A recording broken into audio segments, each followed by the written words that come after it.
પહોંચ્યું છે. એટલે આજે આપણે શા માટે ભેગા થયા છીએ? તો બધાની પાસે એક મેસેજ છે, રોગ ખરેખર થાય છે શા માટે? અને આપણને જ કેમ ઘણી વખત આપણને એમ થાય કે આખી દુનિયામાં હું એક જ દેખાણું હોય છે. આવું થાય ઘણી વખત. કેટલા આવું થાય છે? બધા થાય પણ આ તો છો નહીં કે નહીં કે પાછા સાહેબ પકડી લેશો. આપણને જ રોગ થાય છે કેમ કે નાની એવી વસ્તુને આપણે બધા જ ઇગ્નોર કરીએ છીએ. ઇવન હું પણ આની અંદર આવી જતો હતો, બરાબર. અને મારા ફેમિલીના રિઝલ્ટ્સ તો હોમિયોપેથીની અંદર એટલા ખતરનાક છે. ફર્સ્ટ ઓફ ઓલ તો હું પંકજભાઈને પછી થેન્ક યુ કહીશ. એમની પહેલા હું હાર્દિકભાઈને થેન્ક યુ કહીશ. કેમ કે જો હાર્દિકભાઈ નો હોત ને આજે મારું ફેમિલી અહીંયા ન હોત.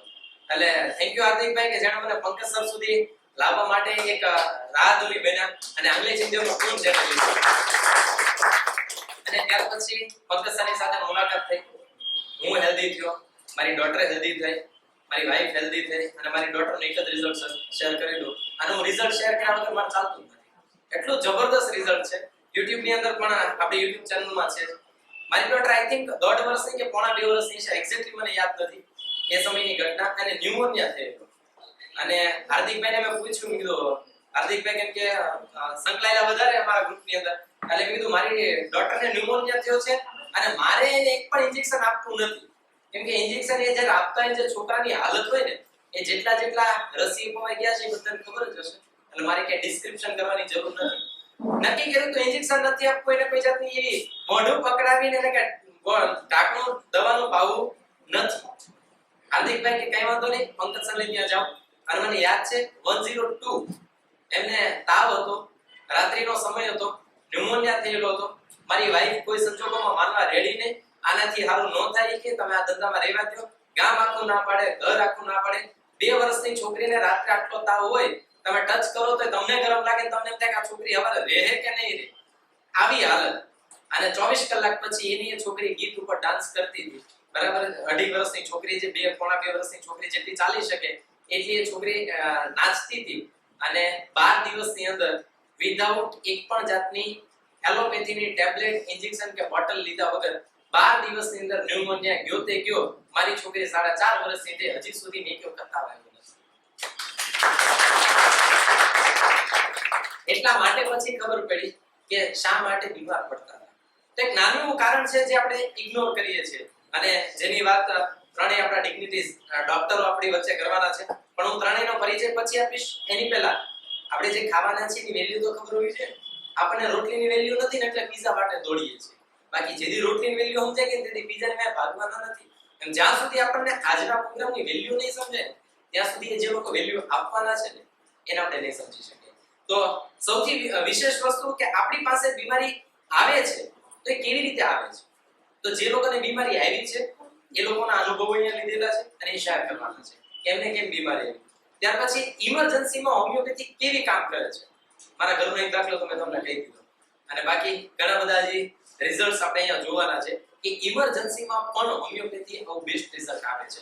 અને એની માટેનો બીજો ફોટો ફેરવો એટલે તમને દેખાશે. આ રોકેટ મૂક્યું છે ને આમ નથી. આ રોકેટનો એક મેસેજ છે કે હોમિયોપેથી ઇઝ વેરી ફાસ્ટ.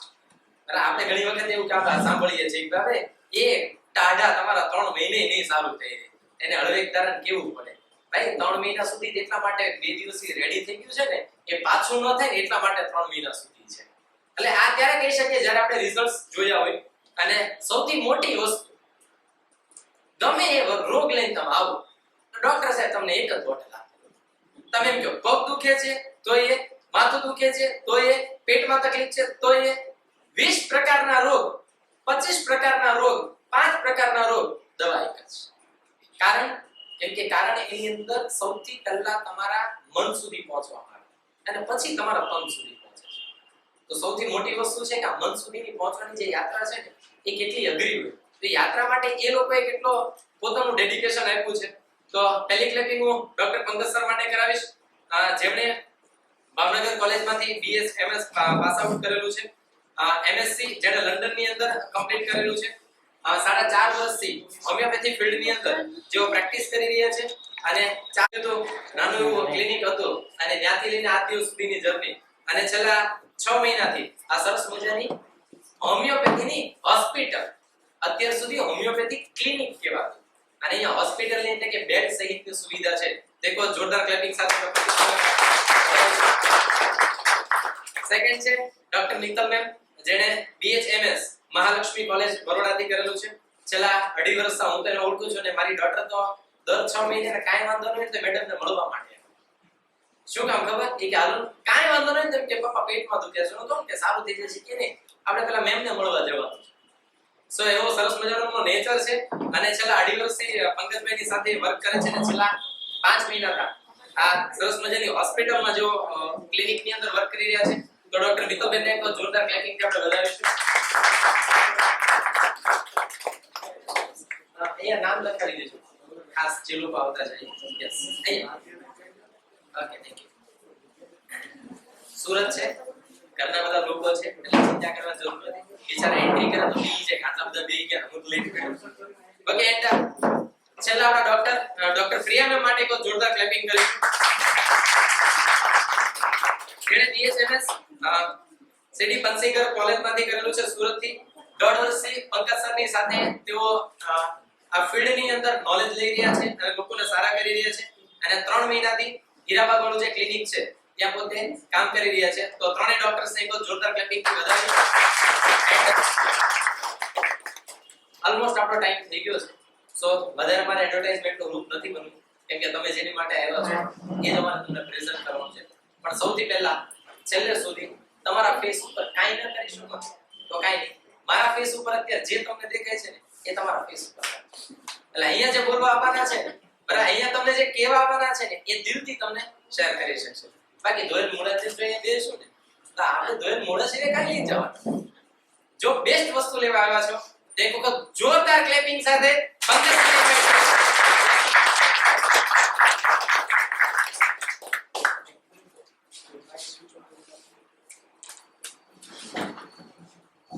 જય શ્રી કૃષ્ણ. અવાજ વધારે થતો છે, લો કરજો ને પુનિતભાઈ. પુનિતભાઈ અવાજ લો કરજો. હેલો, થોડો હા બસ ચાન્સ. ઓકે,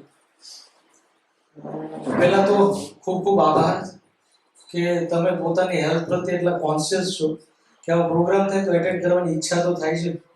બરાબર છે.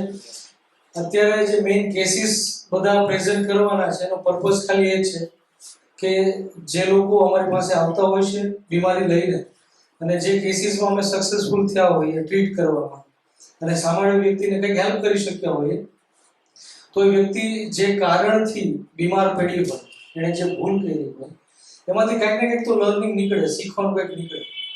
તો એણે જે ભૂલ કરી છે ને એ ભૂલ આપણે આપણી લાઈફમાં ન કરીએ તો એ બીમારી આપણે ન થાય અથવા તો આપણે બીમાર ન પડે કોઈ પણ કારણથી. બરાબર છે. એટલે માણસો ઓછા બીમાર પડે, અમારી જરૂરિયાત ઓછી પડે એ પ્રયાસ છે. પ્રયાસમાં કેટલા સક્સેસફુલ થાય તો એના પર ડિપેન્ડ કરે છે કે તમે કેટલું એમાંથી જીવનમાં ઉતારો છો અને એને રૂટીન લાઈફમાં એને લાગુ કરો છો. બરાબર ને? નેક્સ્ટ સ્લાઇડ કરજો પ્લીઝ. બધા કેસીસ જે છે એ મિત્તલબેન અને પ્રિયાબેન પ્રેઝન્ટ કરશે.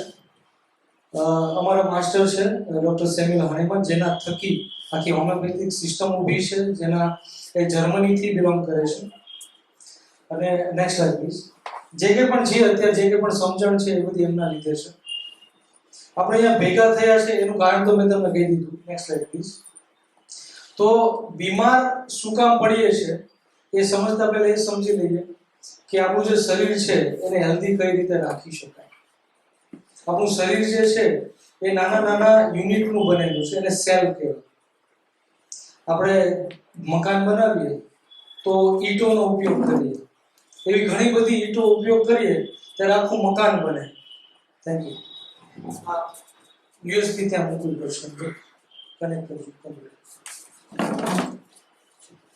ઓકે, તો આપણું શરીર જે છે એ ઘણા બધા એવી ઈંટો ભેગી થાય એટલે કે સેલ ભેગા થાય પછી બને છે. બરાબર છે. તો એવા કેટલી ઈંટો, કેટલા સેલ જોઈએ આખું બોડી બનાવવા? 37 ટ્રિલિયન. ટ્રિલિયન એટલે 12 મીંડા લગાવો 37 ની પાછળ, એટલો મોટો આંકડો છે. તો 37 ટ્રિલિયન કોષોનું આપણું શરીર બનેલું છે, જેમાં કેટલા બધા વિવિધ પ્રકારના કોષો છે. ખાલી લાલ ઈંટ છે એવું નહીં, લાલ આવે, કાળી આવે, પછી શેપ અલગ અલગ આવે, બધાના કાર્ય અલગ અલગ આવે. તો આપણા બ્રેઇનમાં જે કોષો છે, હાડકામાં છે, બ્લડમાં છે, સ્નાયુમાં છે, સ્વાદુપિંડમાં છે, કિડનીમાં છે, લીવરમાં છે, બધામાં કોષો અલગ અલગ પ્રકારના છે. હા, તો વિચાર કરો, આટલા બધા સંખ્યામાં બધા કોષો ભેગા થઈને આપણું શરીર બને છે. હવે આપણા ઘરમાં 6 જણા હોય ને તો એ ભેગા રહેવામાં બહુ તકલીફ પડે છે, થાય ને? 6 જણાના મનમેળ કરીને વ્યવસ્થિત 6 જણાને ઘર નીચે રાખવા હોય ને તો બહુ અઘરું કામ છે, ટફ કામ છે.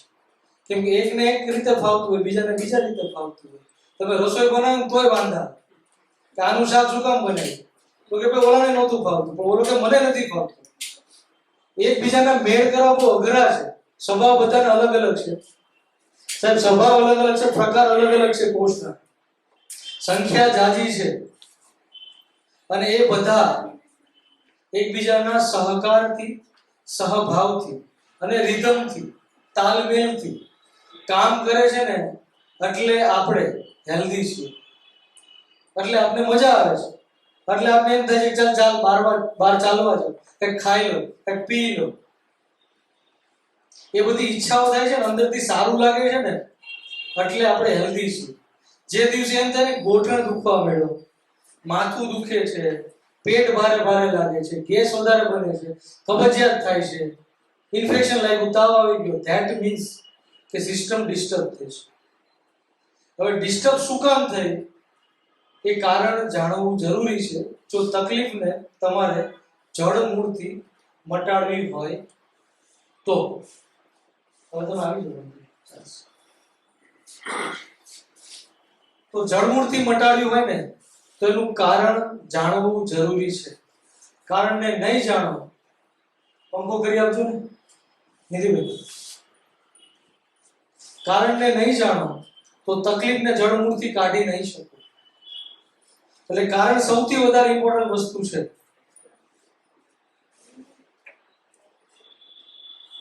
બીજી વસ્તુ, જે વસ્તુ કરવાની જરૂર છે ને એ આ છે.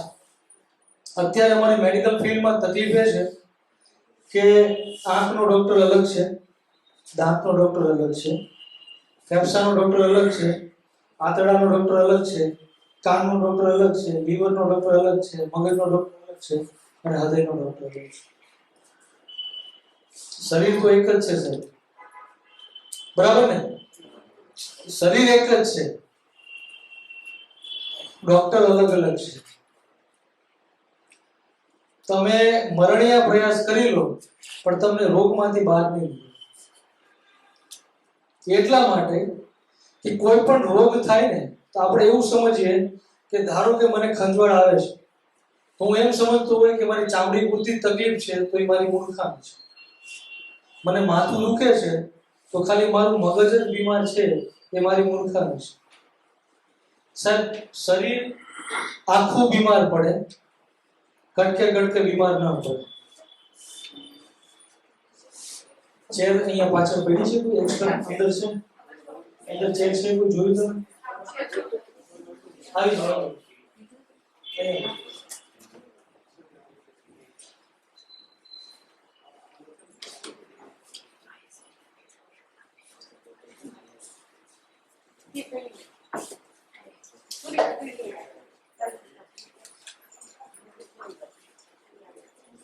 તમે ચેર પર આવી જજો, મેઇન ચેર પર આવી જજો. ઠીક છે, આમ તો ફેમિલી છે, એડજસ્ટ બધા કરી લઈશું.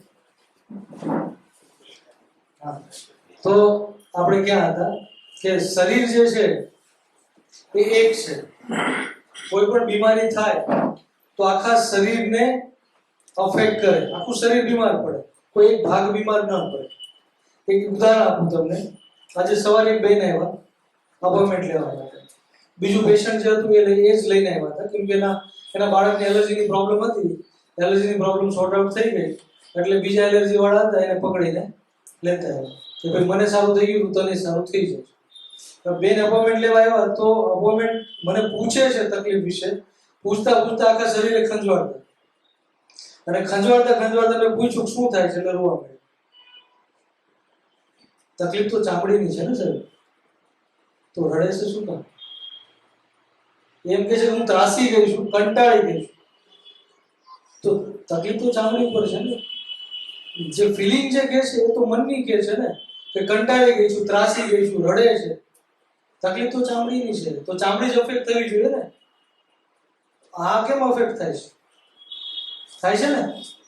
કોઈ વ્યક્તિનું મરણ થાય છે, આપણા ક્લોઝ રિલેટિવ હોય અને એનું ડેથ થાય, તો એને તો કઈ આપણે માર્યું નથી ને, ફિઝિકલી કાંઈ નથી કર્યું, તો અહીંયાથી કેમ દુઃખ લાગે છે, રડવું કેમ આવે છે, પછી માથું કેમ દુખે છે, ઘણા બેભાન થઈને ચક્કર આવી પડી જાય છે.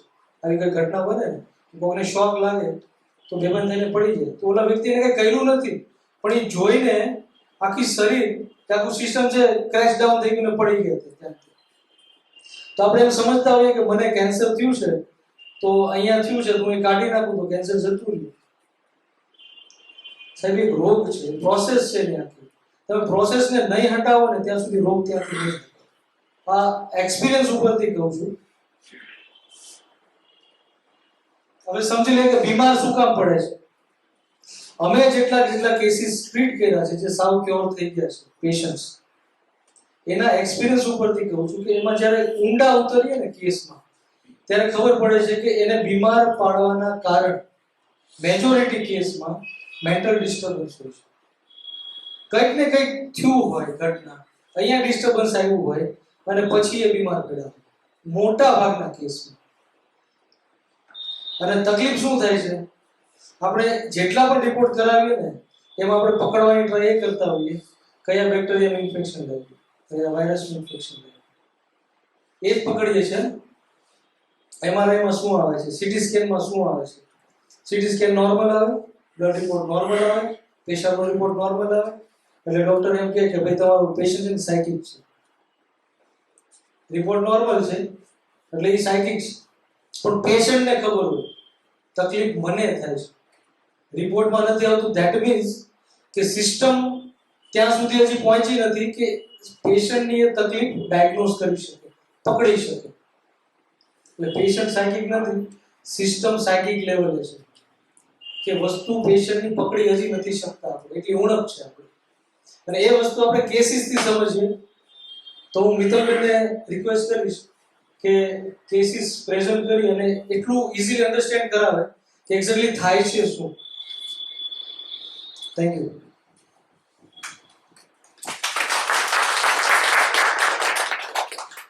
જમીને આવ્યા બધા? લાગતું નથી. આવ્યા કે નથી? હમણાં જેમ સાહેબે કીધું કે મોટાભાગના જે રોગો થાય છે અમારા નોટિસમાં એવું છે કે મનના ડિસ્ટર્બન્સથી આગળ રોગ શરીરમાં ઘર કરતો હોય છે.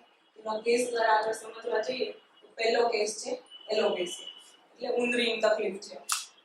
પેશન્ટ ખુદ ડોક્ટર છે, દવા જાતે લઈ શકતા હતા, ઘણી બધી દવા લીધેલી, ટ્રાય પણ કરી, કોઈ રિઝલ્ટ નથી. કારણ પણ મેડમને ખબર છે, પણ જે કારણ છે દૂર નથી થઈ શકતું. તો કારણમાં આગળ ડિટેલમાં હિસ્ટ્રી લીધી તો ખ્યાલ આવ્યો કે જે ડે ટુ ડે લાઈફની તકલીફો થતી હોય એમાંથી દુઃખ, જે નાની મોટી બાબતો થતી હોય એમાંથી દુઃખ લાગે છે. પિન ચોંટી જાય છે, કોઈ પણ એક ઘટના થાય છે તો પિન ત્યાંની ત્યાં ચોંટી જાય છે, નીકળતી નથી ઘરમાં, મનમાંથી નથી નીકળતી.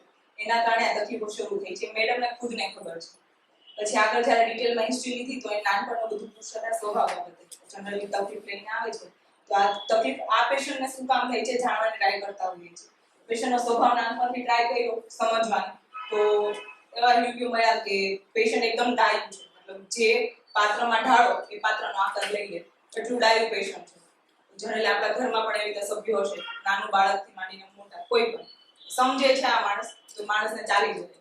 હકીકતમાં એ માણસ વધારે જ સમજતો હોય છે, એના કારણે બધા એવું સમજતા હોય કે આને બધું ચાલી જશે. એટલે એ વસ્તુ આપણે કનેક્ટ કરી શકીએ, માણસ સમજે છે વધારે પણ આપણે એને નથી સમજતા. આ બધી તકલીફો ઊભી થઈ છે એમાંથી.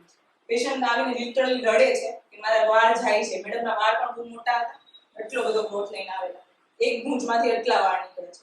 પેશન્ટ ખુદ રડે છે કે તકલીફ આ છે, મનની ડિસ્ટર્બન્સ આ છે, પણ જતી નથી થતી. બધી વસ્તુ કન્સિડર કરીને દવા આપી તો આગળનું જે રિઝલ્ટ છે તમે ખુદ જોઈ શકો છો. આજે શરૂઆતમાં આવ્યા ત્યારથી પછીનો ફોટો, આજે શરૂઆતમાં તેના પછી. એટલે આ પરથી આપણે જાણી શકીએ કે પેશન્ટ સમજે છે એનો મતલબ એ નથી કે આપણે સમજવાનું બંધ કરી દઈએ. સભ્યો છે ઘરના તો એને સમજવાની ટ્રાય કરો કે એક્ઝેક્ટલી શું કહેવા માંગે છે, તેનાથી તકલીફો થાય છે. નેક્સ્ટ કેસ જોવા જઈએ.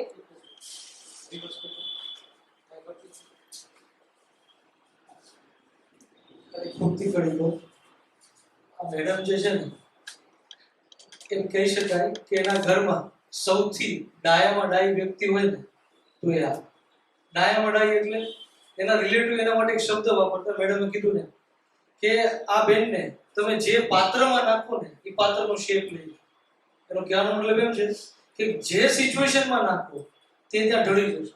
એક કમ્પ્લેન નાનપણથી લઈને મોટા થયા બે ત્યાં સુધીમાં એક કમ્પ્લેન, એક ડિમાન્ડ ને સાહેબ બાળક તો ડિમાન્ડ કરે ને, આ વ્યક્તિ નાનપણથી એક ડિમાન્ડ નહીં બોલે તો એક ડિમાન્ડ નહીં જે કયો એ કરે એટલે શું થાય કે બુદ્ધિ નહીં કે ખબર નહીં પડતી હોય લાંબી ટૂંકી. પણ સિચ્યુએશન એ હતી સાહેબ 7 વર્ષની ઉંમરે ઘરના બધા કામ કરે. હવે તમે વિચારો 7 વર્ષની ઉંમરે કયું બાળક ઘરના બધા કામ સમજો. મમ્મી પપ્પા ઘરે ન હોય,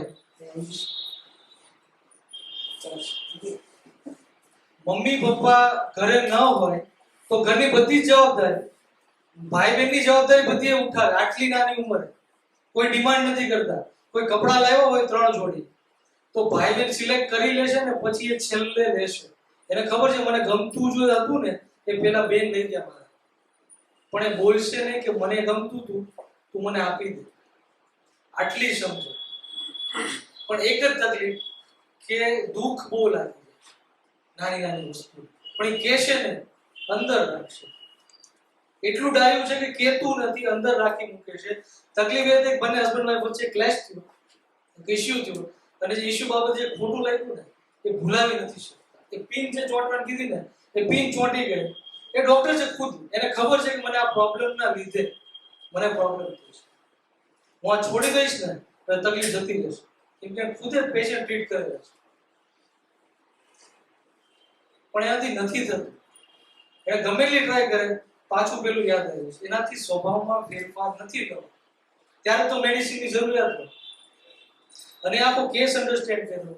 એના પછી જે દવા આપી પછી એનો પહેલો શબ્દ શું નીકળ્યો ખબર છે? હવે મારે દુઃખ લગાડવું છે પણ લાગતું નથી. સાહેબ આ તાકાત છે દવાની, હોમિયોપેથી. દુઃખ લગાડવું છે પણ લાગતું નથી. આ રિઝલ્ટ 2 મહિના પછીનું છે. આ ટૂંકા જે વાળ આવ્યા છે બ્લેક, તો 2 મહિના પછીનું રિઝલ્ટ છે કે વાળ ખરતા હતા એ સાવ ઓછા થઈ ગયા છે. 90% ફરક છે વાળ ખરવામાં. બાકી વાળ ખરે એટલે લિટરલી આમ હાથમાં આટલું લઈને આવે એક વખતના વોશ. અને એના શબ્દો છે કે મને સૌથી વધારે પ્રિય વસ્તુ હોય તો એ વાળ છે. વાળ એટલા લાંબા છે ને હેર ગ્રોથ એટલો છે કે મને બહુ ગમે, પ્રિય છે. એ જ વસ્તુ મારી સામેથી જાય છે પણ હું કઈ કરી નથી શકતો. અને એ વસ્તુમાં આટલો ફરક છે. એ જે પિન ચોંટી ગઈ હતી ને દુઃખની, એ દવાના લીધે એને હેલ્પ મળી કે એમાંથી નીકળી ગઈ. બાકી તો એનામાં સમજણ છે તો હવે એને આગળ જરૂર નહીં પડે. બરાબર ને? Thank you very much.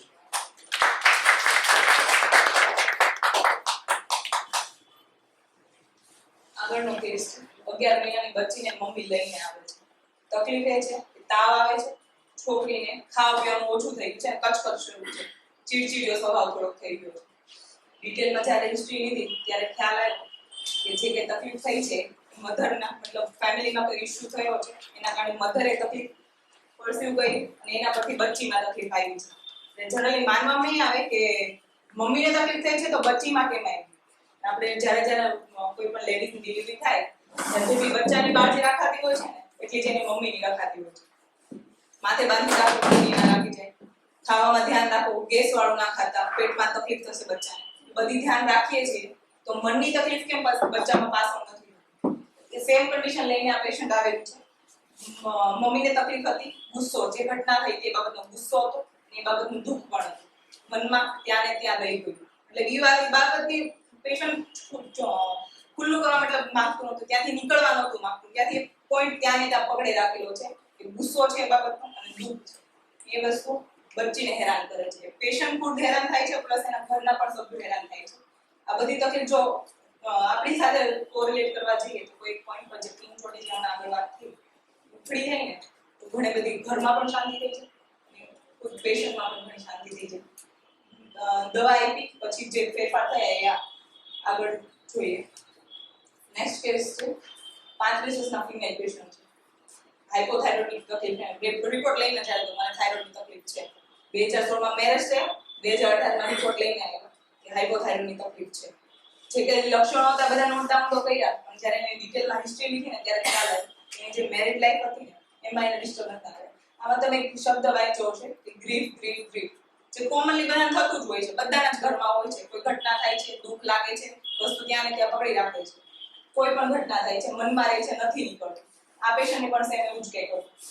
મનમાં જે કંઈક ઘટનાઓ થતી હતી બધી પકડી રાખે છે, દુઃખ લાગે છે નાની નાની. એ પેશન્ટનું દુઃખ મેઇન એ હતું કે કોઈ છોકરી પોતાનું ઘર છોડીને સાસરે આવે છે. એ માણસને જેટલી જરૂરિયાત છે, પરિવારને જે જરૂરિયાત છે, બધા ઢાંચામાં ઢળી જાય છે.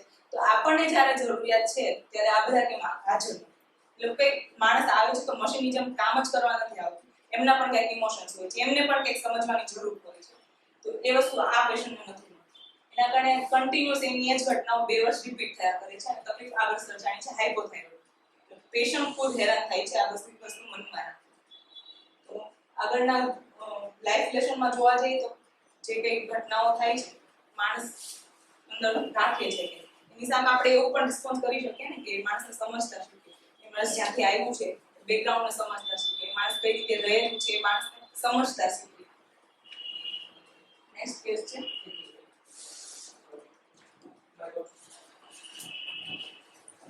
એટલે રિવર્સ કરજો તમે. હા, એટલે આ બેન જે છે એનું એક્ઝામ્પલ બહુ કોમન છે, નથી? મોટા ભાગને ફીલ થતું હશે લેડીઝોને કે આપણું બધું જ છોડીને આપણે બીજાના ઘરે જઈએ છીએ. જેટલું ભણ્યા છીએ, જે ડિગ્રી લીધી છે એ બધી ખીચામાં રહી જાય છે અને તમે બીજા જ કામમાં લાગી જાઓ છો.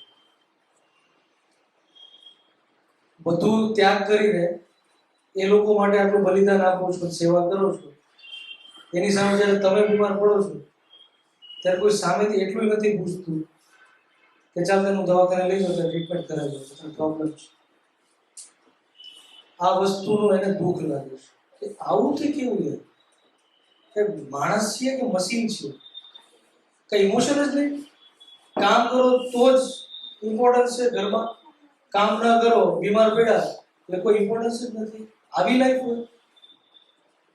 આ જે દુઃખ લાગ્યું ને કે સામેવાળી વ્યક્તિ છે સર, તમારામાં સ્વભાવમાં ચેન્જ લાવવો હોય ને 1% સર મહેનત માંગી લે. અઘરી વસ્તુ છે. પોતાના સ્વભાવમાં 1% ફેરફાર લાવવો હોય ને અઘરી વસ્તુ છે.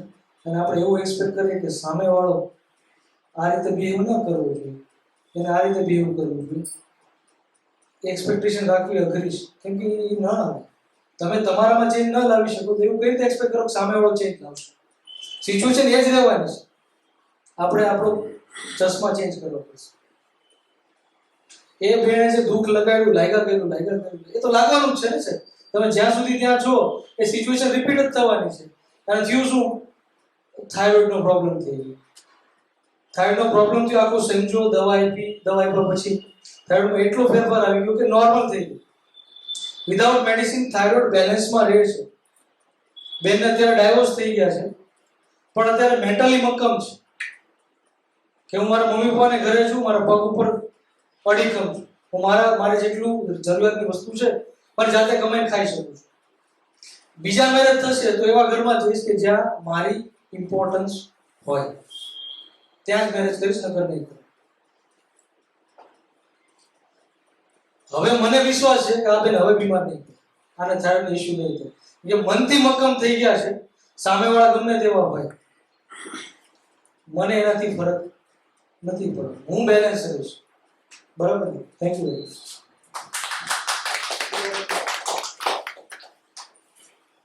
નેક્સ્ટ કેસ છે 50 વર્ષના લેડીઝ છે. તકલીફ લઈને આવ્યા છે, માથાનો દુખાવો અને ડિપ્રેશન.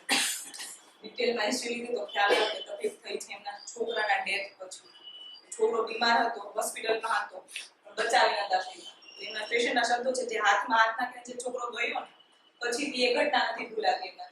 એના પછીથી માથાના દુખાવાની તકલીફ. માથાના દુખાવાની સિવિયરિટી એટલી બધી એક વખત શરૂ થાય 24 કલાક સુધી એકધારું રહેતું. દુખાવાના કારણે ક્યારેક પેશન્ટ બેભાન પણ થઈ જાય, બેભાન થઈ ગયા પછી 24 કલાકે ઉઠતું. તો એ ઘરની કન્ડિશન સમજો કે કેવું કન્ડિશન છે. ઘરમાં બીજું કોઈ જ નથી, હસબન્ડ વાઈફ બસ બે જ પરિવાર. જે થર્ડ વ્યક્તિ હતું એ એક્સપાયર થઈ ગયું. તો આ ઘટનામાં માથાનો દુખાવો અને ડિપ્રેશન જેવી તકલીફ એને જ્યારે બધું જાણ્યું ત્યારે ખ્યાલ આવ્યો કે આ જે ગિલ્ટ અને પ્રોલોંગ ગ્રીફ મતલબ જે આગળ કીધું કે છોકરાને બચાવી ના શકે એ બાબતનો અફસોસ એમને હજુ મનમાં છે. 7 વર્ષ જતા રહ્યા છતાં પણ હજુ મનમાં છે. જેટલો 7 વર્ષ પહેલા હતો એટલો જ અત્યારે છે. એ પેશન્ટ ખુદ પ્રોફેશનલ ટીચર, કોઈ પણ નાના નાના બચ્ચાઓને જોવે, કોઈ પણ પ્રસંગમાં જાય એટલે પાછું એની જ ઘટના યાદ આવે. એમના છોકરાની બધી વાતો યાદ આવે. મારો છોકરો હોત તો આમ કરે, મારો છોકરો હોત તો આમ કરે. એના જ્યારે પણ એ છોકરાના બર્થડેનો મંથ આવે છે ને તે ડિપ્રેશન એ મહિનો કાઢવો બહુ મુશ્કેલ થઈ જાય છે. એ કઈ રીતે એ મહિનો કાઢીશ. માથાનો દુખાવો અને ડિપ્રેશન ખૂબ જ તકલીફ હતી. આ તકલીફને જે કારણ મળ્યું છે એ ધ્યાનમાં રાખીને જ્યારે મેડિસિન આગળ વધે પેશન્ટ અંદર ઘણી રાહત છે. મતલબ જે કીધું ને આગળ મહિનો કાઢવો મુશ્કેલ પડી જાય છે જ્યારે એનો બર્થડેનો મહિનો આવે ત્યારે એટલી બધી તકલીફ નથી આપતું. માથાના દુખાવાની સિવિયરિટી ઘણી બધી ઓછી થઈ ગઈ છે. લેશન શું છે આના બધી કોઈ ઘટના બની છે જે અસર થવી જોઈએ ટેમ્પરરી રહેવી જોઈએ. આ બેનને 7 વર્ષ સુધી હજી એટલી અસર છે. મતલબ ત્યાં ને ત્યાં જ વસ્તુ માઇન્ડમાં ભૂટા કરે છે, એકડો એક ભૂટા જ કરે છે અને કારણે તકલીફ શરૂ થઈ છે. આગળના જે કેસીસ છે ડોક્ટર પ્રિયાને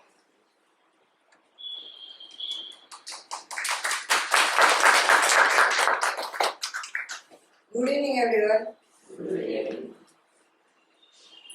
આ કેસ છે 1 વર્ષનું નાનું બાળક છે. તમે જે ફોટોમાં જુઓ છો 1 વર્ષનો છોકરો છે. એ છોકરો એમના મમ્મી પપ્પા સાથે ઓસ્ટ્રેલિયામાં રહે છે. મતલબ એનું બોર્ન પણ ત્યાં ઓસ્ટ્રેલિયામાં જ થયેલું છે. અને મમ્મી પપ્પા બંને વર્ક કરે છે. મતલબ સવારે ઘરેથી જોબ માટે જાય અને સાંજે ઘરે આવે. એટલે આખો દિવસ ઘરની બહાર હોય છે. તો આ છોકરાની કેર કરવા માટે એમના નાની છે ત્યાં ઓસ્ટ્રેલિયા ગયેલા હોય છે કે છોકરાની સાર સંભાળ રાખવા માટે. જ્યારે દિવસ દરમિયાન એના મમ્મી પપ્પા જોબ પર જાય ત્યારે આખો દિવસ એ બાળક અને એમના નાની એ બંને જ આખો દિવસ ઘરે હોય છે. એટલે એ બાળક ત્યાં એવી રીતે 2 માણસ વચ્ચે જ મોટું થયેલું છે. અને કોઈ લગ્ન પ્રસંગના કારણોસર એ એમના નાની છે એ આ બાળકને લઈને અહીંયા ઇન્ડિયા આવે છે. ઇન્ડિયા આવીને આ બાળક બધા અલગ અલગ અજાણ્યા લોકોને જોવે છે. તો એનો રિએક્શન એવો, ત્યાં કોઈને જોયેલા નહીં, ઘરમાં 2 વ્યક્તિ સાથે રહેલો હતો.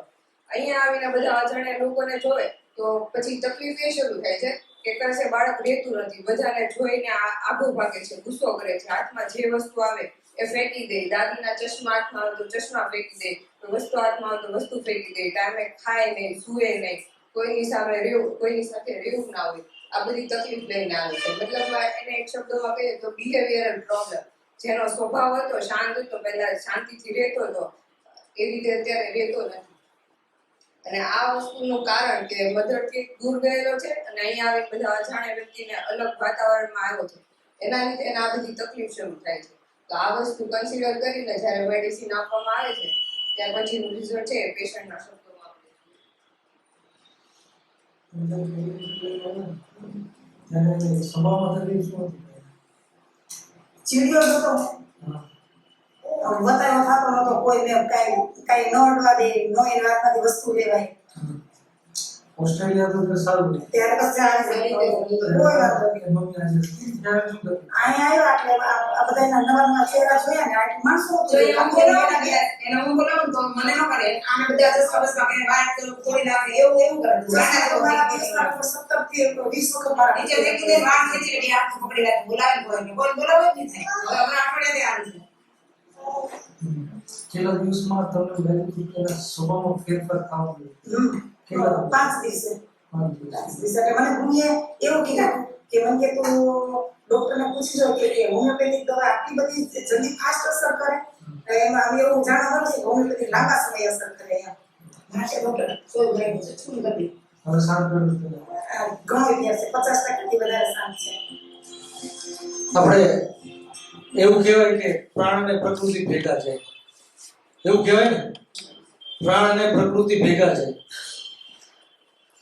પણ જ્યારે તમને એવું લાગે ને કે સ્વભાવ જે છે ને અતિશયોક્તિ છે, આપણે ઘડામાં કહીએ ને ઘડાનું પાણી એનાથી ઉપર જાય છે, સહન નથી થતું, ત્રાસ છે. જ્યારે એમ લાગે ને ત્રાસ છે સ્વભાવનો, ધેટ મીન્સ કે સિમ્પટમ છે, રોગ લક્ષણ છે.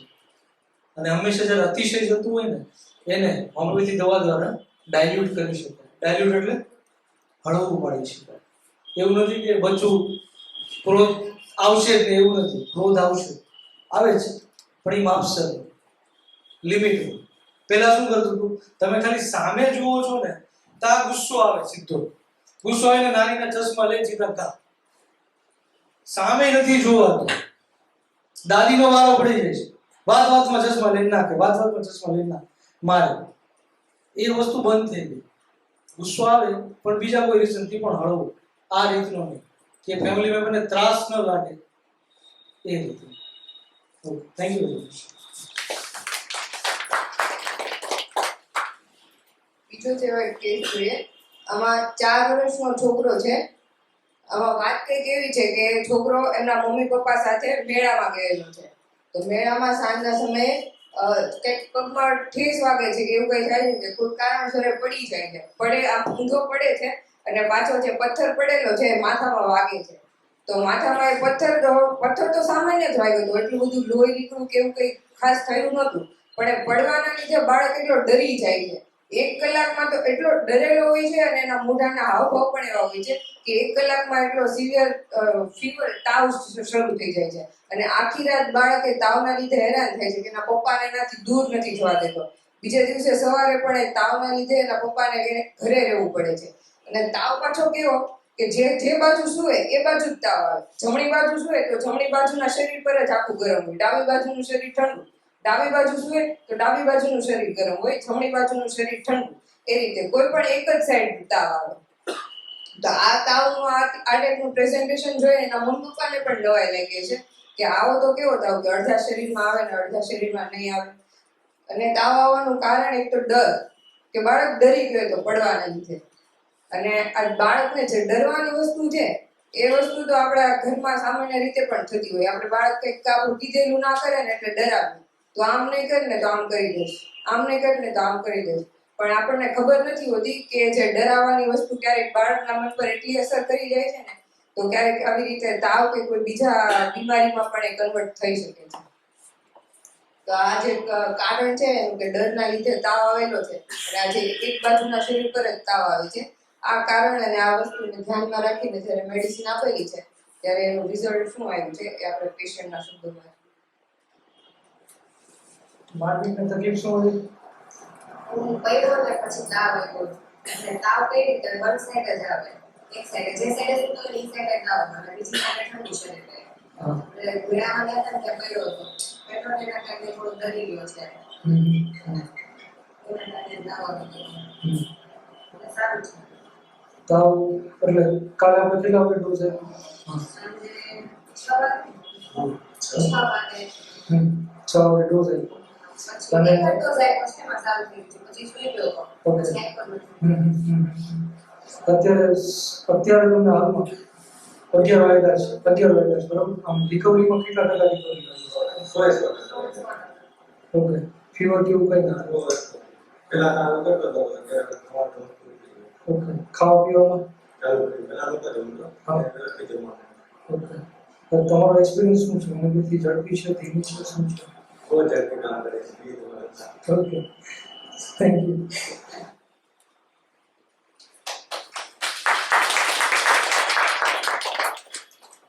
એક ડરવાળો જે બીજો કેસ છે, એમાં 6 વર્ષનું બાળક છે. તો એ 6 વર્ષનો જે છોકરો છે એ પહેલા દાદાની સાથે સાંજનો સમય હતો તો વાળ કપાવવા માટે જાય છે. તો વાળ કપાવીને જ્યારે ઘરે આવે છે તો રાતમાં રસ્તામાં અંધારામાં કાળું કૂતરું જોઈ જાય છે. તો કાળું કૂતરું જોઈને બાળક કાળું કૂતરું છે અને અંધારું છે, તો એ ટાઈપનો સીન જોઈને જે ડરી જાય છે ને પછી ચીસાચીસ કરે છે, ત્યાં ઊભો જ નથી રહેતો. અને એના પછી જે ઘરે જઈને એટલો ડરી ગયેલો હોય છે કે વિધિન 1 થી 2 કલાકની અંદર જ તે તાવ આવે છે. અને તાવ પાછો હાઈ ગ્રેડ 102 ડિગ્રી જેટલો તાવ રહે છે આખી નાઈટ. અને બીજે દિવસે સવારે અહીંયા ક્લિનિક પર ટ્રીટમેન્ટ માટે આવે છે. અને ત્યારે પણ આ તાવનું કારણ કે જે ડરના લીધે તાવ આવેલો છે તો એ ડરનું કારણ જાણીને ટ્રીટમેન્ટ જ્યારે હોમિયોપેથિક ટ્રીટમેન્ટ ચૂઝ કરીને આપવામાં આવે છે એટલે વિધિન ડે ક્યોર થઈ જાય છે. કેસમાં એક વસ્તુ એડ કરી દઉં કે જ્યારે ડરી ગયો ને રાતે તાવ આવ્યો ને પછી સપનામાં શું દેખાય છે? સપનામાં કાળું કૂતરું જ દેખાય છે અને પાછો ઉઠી જાય ડરીને, રાડો નાખતો તે જોર્યું દેખાય છે. આંખો ખુલી ગયા પછી એને ખૂણામાં કૂતરું દેખાય. એટલે લેવલ તો વિચાર કરો કેટલા લેવલે પહોંચી ગયો છે એનો ડર કે એને ઊંઘમાં જાગતા બધી જગ્યાએ પેલું કૂતરું જ દેખાય છે. એટલે આપણે ટેવ હોય ને ઘણાને કે ભાઈ ઘરે છોકરો માનતો ન હોય ને તો ગમે કરીને એને ખૂણા બેસાડવા માટે કાંઈક ને કાંઈક બીએ પીવડાવે. હવે ડિપેન્ડ કરે કે એ વ્યક્તિ કેવી છે. એ બાળક જે હશે ને એ રીઢો ગુનેગાર હશે ને તો એને કાંઈ ફરક નહીં પડે તમારે પીવડાવે. પણ જો એ સેન્સિટિવ નેચર વાળો હશે ને તો સાહેબ એ લાઈફ ટાઈમ હેરાન કરશે. એના મગજમાં એવું ઘરી જશે કે અંધારામાં ન જવાય, ત્યાં ભૂત આવે. પણ ભૂત જોયું હોય કે ન જોયું નથી ખબર, પણ ભૂત આવે એવું મમ્મી કહેતી હતી, મમ્મી જોયું હશે તો એ મગજમાં રહી જાય ખરું. એટલે ડિપેન્ડ સામેવાળો વ્યક્તિ કેવો છે એના પર એની ઇફેક્ટ એ પ્રકારે થાય. Thank you very much.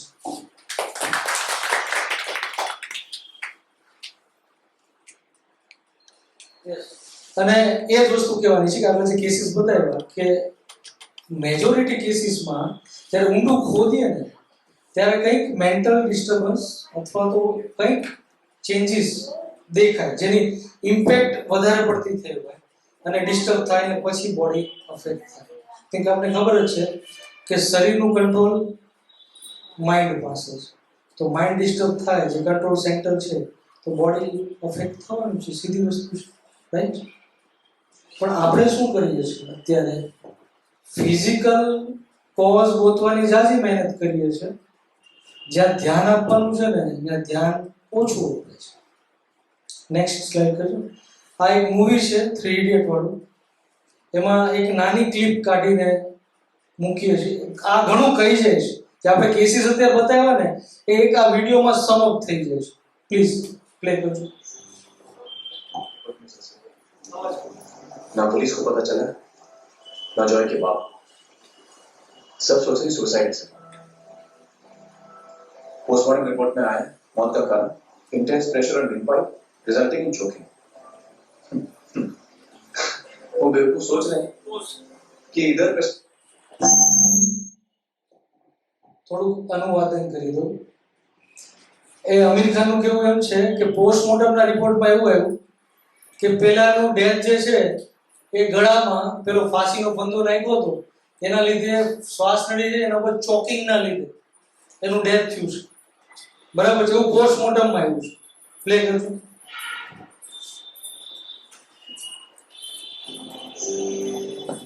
Good news है सर. ना पुलिस को पता चला, ना जॉय के बाप. सब सोच रहे सुसाइड से मर गए. और पिछले 4 साल से जो यहाँ प्रेशर पड़ रहा है उसका क्या?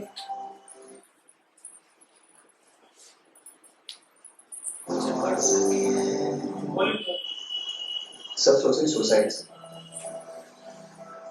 पोस्टमार्टम रिपोर्ट में आया मौत का कारण इंटेंस प्रेशर और विंडपाइप रिजल्टिंग इन चोकिंग. वो बेवकूफ सोच रहे हैं कि इधर प्रेशर पड़ने की वजह से मर गए. और पिछले 4 साल से जो यहाँ प्रेशर पड़ रहा है उसका क्या? वो तो रिपोर्ट में है ही सर.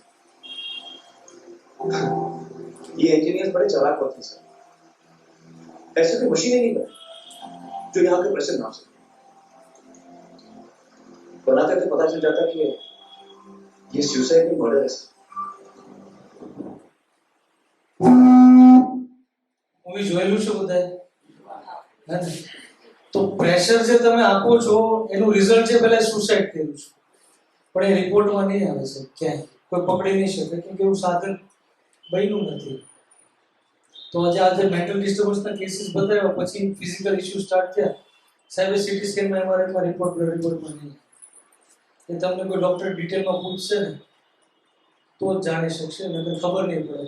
ખબર નહીં પડે તો મળશે નહીં તો તમારી સાથે ભેગો રહેશે મિત્રની જેમ.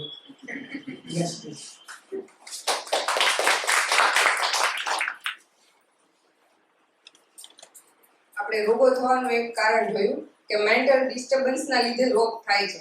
હવે આપણે બીજા કારણો પર જોઈએ કે સાઇડ ઇફેક્ટ ઓફ ડ્રગ્સ. એટલે જે આપણે દવા લઈએ છીએ એના પણ ઘણા સાઇડ ઇફેક્ટના લીધે તકલીફ થતી હોય છે અને રોગ થતા હોય છે. તો એક આપણે એક્ઝામ્પલ દ્વારા સમજીએ. પહેલો કેસ છે, એક પેશન્ટ છે. હું જ્યારે રાજકોટ ટ્રેનિંગમાં હતો ને ત્યારે રાજકોટ ટ્રેનિંગમાં એક પેશન્ટ આવ્યું હતું. એ પેશન્ટનું પ્રોફેશન હતું ગિટાર વગાડતા. આપણા જે લેટ જગજીતસિંહ જે હતા એમની સાથે સ્ટેજ ઉપર પરફોર્મ કરતા ગિટાર વગાડતા. તકલીફ એ થઈ કે કમરનો દુખાવો અમુક મહિનાથી થાય છે. ઓર્થોપેડિક બધા ઓપિનિયન લઈ લીધા મુંબઈમાં, પણ એનું સોલ્યુશન મળતું નથી. ડોક્ટરે એવું કીધું કે તમારું મસલ ટેર થયું છે, એટલે કે તૂટી ગયું છે, એટલા લીધે તમને દુખાવો થાય છે, આપણે એને સીવી દઈશું, સર્જરી કરી દઈશું એટલે તમારી કમર બરાબર થઈ જશે. પણ પ્રશ્ન એ હતો કે મસલ ટેર શું કામ થયું? કેટલી જગ્યાએ તમે સાંભળ્યું કે કમરનો જે સ્નાયુ હોય એ તૂટી જાય? મેં તો નથી સાંભળ્યું, મેં આ પહેલી વાર સાંભળ્યું હતું ત્યાં. કે પ્રોફેશન ગીતાર છે, મુંબઈમાં રહે છે, કારમાં ફરે છે, હાઈ પ્રોફાઇલ માણસ છે, એને કઈ ઉચકવાનું આવતું જ નથી સાહેબ. સ્નાયુ કઈ રીતે તૂટી જાય? પહેલો પ્રશ્ન આ થાય. સલાહ અત્યાર સુધી એ મળી છે કે અમે ઓપરેશન કરીને સીવી નાખશું એટલે તમારું કમરનું સ્નાયુ રિપેર થઈ જશે, તો તમારી કમર બંધ થઈ જશે. એ ભાઈને મજા ન આવી, એમાં લોજિક ન દેખાણું, એટલે એને અલગ અલગ ડોક્ટરને બતાવ્યું. એમાંથી કોઈ સજેશન આપ્યું કે રાજકોટમાં હોમિયોપેથી ડોક્ટર છે, ત્યાં કદાચ તારું શોર્ટ આઉટ થઈ જશે. એટલે એ ભાઈ ત્યાં આવ્યો મુંબઈથી ત્યાં, અને જે આખી ડિટેલમાં પૂછપરછ અમે કરી તો ખબર પડી કે એણે છેલ્લા 1 વર્ષથી સ્ટેટિન નામની દવા ખાતા હતા. સ્ટેટિન એટલે ચરબી ઓગાળવાની દવા, જે અત્યારે મુખવાસની જેમ અપાય છે. ચરબી ઓગાળવાની દવા સ્ટેટિન, કોઈ પણ દવાની પાછળ સ્ટેટિન લખેલું હોય. હવે આ દવા એવી છે કે એ દવા કરતા તમે ફિનાઇલની ગોળી ખાઈ લો ને તો ઓછી સાઈડ ઇફેક્ટ કરે, પણ આ દવા જાજી સાઈડ ઇફેક્ટ કરે. છતાંય અપાય છે, એટલા માટે અપાય છે કે ડોક્ટરોને જે પ્રિસ્ક્રિપ્શન કરવા માટે જે ફાર્માસ્યુટિકલ કંપનીમાંથી જે માણસ આવે પીઆરઓ, એ જેટલું તમને આપે, જેટલી ડિટેલ આપે, તો ડોક્ટર એટલી ડિટેલ માની લે અને એની પાછળ રિસર્ચ ન કરે કે આ સાચું છે કે ખોટું છે. પેશન્ટ સાઈડ ઇફેક્ટ આવીને કહેવાના જ છે લીધા પછી, પણ એ સાંભળશે ને ઇગ્નોર કરશે ને તો એ પેશન્ટને આપતા રહેશે. જે દિવસે પેશન્ટને સાંભળતા થઈ જશે ને તે દિવસે તરત પકડી પાડશે કે દવા લેવા જેવી નથી. હજી આ દવા ચણા મમરાની જેમ અપાય છે, અને કોવિડમાં તો ભરપૂર અપાય છે. લોહી જાડું નથી થવા દેવાનું, એસ્પિરિન એ ખાવ ને સ્ટેટિન એ ખાવ. એટલે લીધા પછી તકલીફ ઊભી થઈ છે, તો સોલ્યુશન શું છે? પહેલા તો એવી દવા આપો કે જેનાથી પેલી રૂહ જાય. બીજું, તકલીફ બીજી વાર ન થાય એટલા માટે જે પેલું કારણ છે ને, એ પેલા કારણને તમે રોકો. એટલે પેલું કામ શું કરવું પડે? પેલી સ્ટેટિન જે દવા ખાય છે ચરબી ઓગાળવાની, એ પહેલા તો એને બંધ કરવી પડે. એ બંધ કરો પછી બીજી વાર ન થાય. સમજાય છે? ચરબી ઓગાળવાની દવા એના કરતા ફિનાઇલ ખાઈ લેવી સારી. અસ્તુ.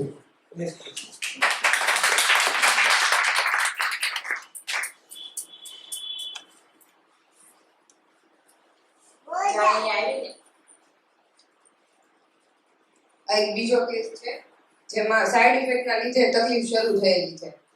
આ પેશન્ટ માનસિક જે સ્થિતિ કહીએ, મતલબમાં પેશન્ટનો સ્વભાવ કેવો છે એ જોવા જઈએ તો પેશન્ટ બહુ જ એન્ઝાયટી વાળું છે. એન્ઝાયટી એટલે કે ચિંતા કરે, નાની નાની બાબતની ચિંતા કરે.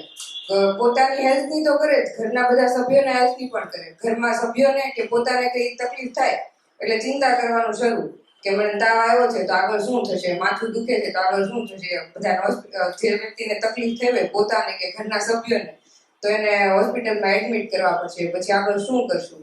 તો આ આટલી ચિંતા જો કરતું હોય આ પેશન્ટ, અને એવી આટલી ચિંતાની સાથે જો ઘરમાં એના કોઈ વ્યક્તિને કોરોના પોઝિટિવ આવ્યો હોય તો વ્યક્તિની હાલત શું થશે. તમે થોડા મહિના પહેલાની જે કોવિડમાં લોકડાઉન દરમિયાનની સ્થિતિ હતી, જે બધાને ડર હતો, જે સામાન્ય માણસ પણ ડરતો ના હોય એ વ્યક્તિને પણ ડર હતો. જ્યારે આ માણસ તો ઓલરેડી ડરે જ છે કોઈ પણ રોગથી, નાનો હોય કે મોટો હોય. તો એ વ્યક્તિના જે ઘરમાં કોઈ એક સભ્યને જ્યારે કોવિડ પોઝિટિવ આવે તો વ્યક્તિની ચિંતા કેટલી હશે. અને પ્લસ એ વ્યક્તિ જે વ્યક્તિને કોવિડ આવેલો છે એની સાર સંભાળ કરે છે, એટલે એના લક્ષણો એને ખબર જ હશે કે આ વ્યક્તિને તાવ આવે છે, માથું દુખે છે કે વીકનેસ રહે છે. આવી બધી ચિંતા અને એ જે વ્યક્તિની સાર સંભાળ કરે છે એની સાથે એમને પણ લક્ષણો દેખાવાના શરૂ થાય છે. લક્ષણમાં ખાલી એટલું જ છે કે માથું દુખે છે, ઠંડી લાગે છે ને તાવ આવે છે, બીજું કાંઈ જ નથી. પણ ચિંતા જેટલી વધારે કે એટલી વસ્તુ છે ને એટલી કરીને કહે છે. તો આટલી નાની એવી વસ્તુને જ્યારે મોટી કરીને કોઈ પણ ડોક્ટરની સામે પ્રેઝન્ટ કરે કે મને આટલી તકલીફ થાય છે કે મને આનું કંઈક સારવાર કરી દો, ત્યારે ઓબ્વિયસ છે કે ડોક્ટરને એવું લાગે કે આ વ્યક્તિને એટલી તકલીફ થાય છે તો આ દવા આપીએ. તો જે કોવિડના રૂલ્સ એન્ડ રેગ્યુલેશન પ્રમાણે દવા જોવી જોઈએ એ દવા એ ડોક્ટરે શરૂ કરી આ તકલીફ લઈને જાય છે. તો દવાનું નામ પણ તમે બધા ન્યૂઝમાં એમાં સાંભળ્યું જ હશે, જે HCQ છે, હાઇડ્રોક્લોરોક્વિનાઇન, જે સામાન્ય રીતે મેલેરિયામાં અપાતી હોય છે. અને આ કોરોનામાં ખબર નહીં કયા કારણોસર આપવાની, પણ ગવર્મેન્ટના રૂલ્સમાં હતું એટલે આપી.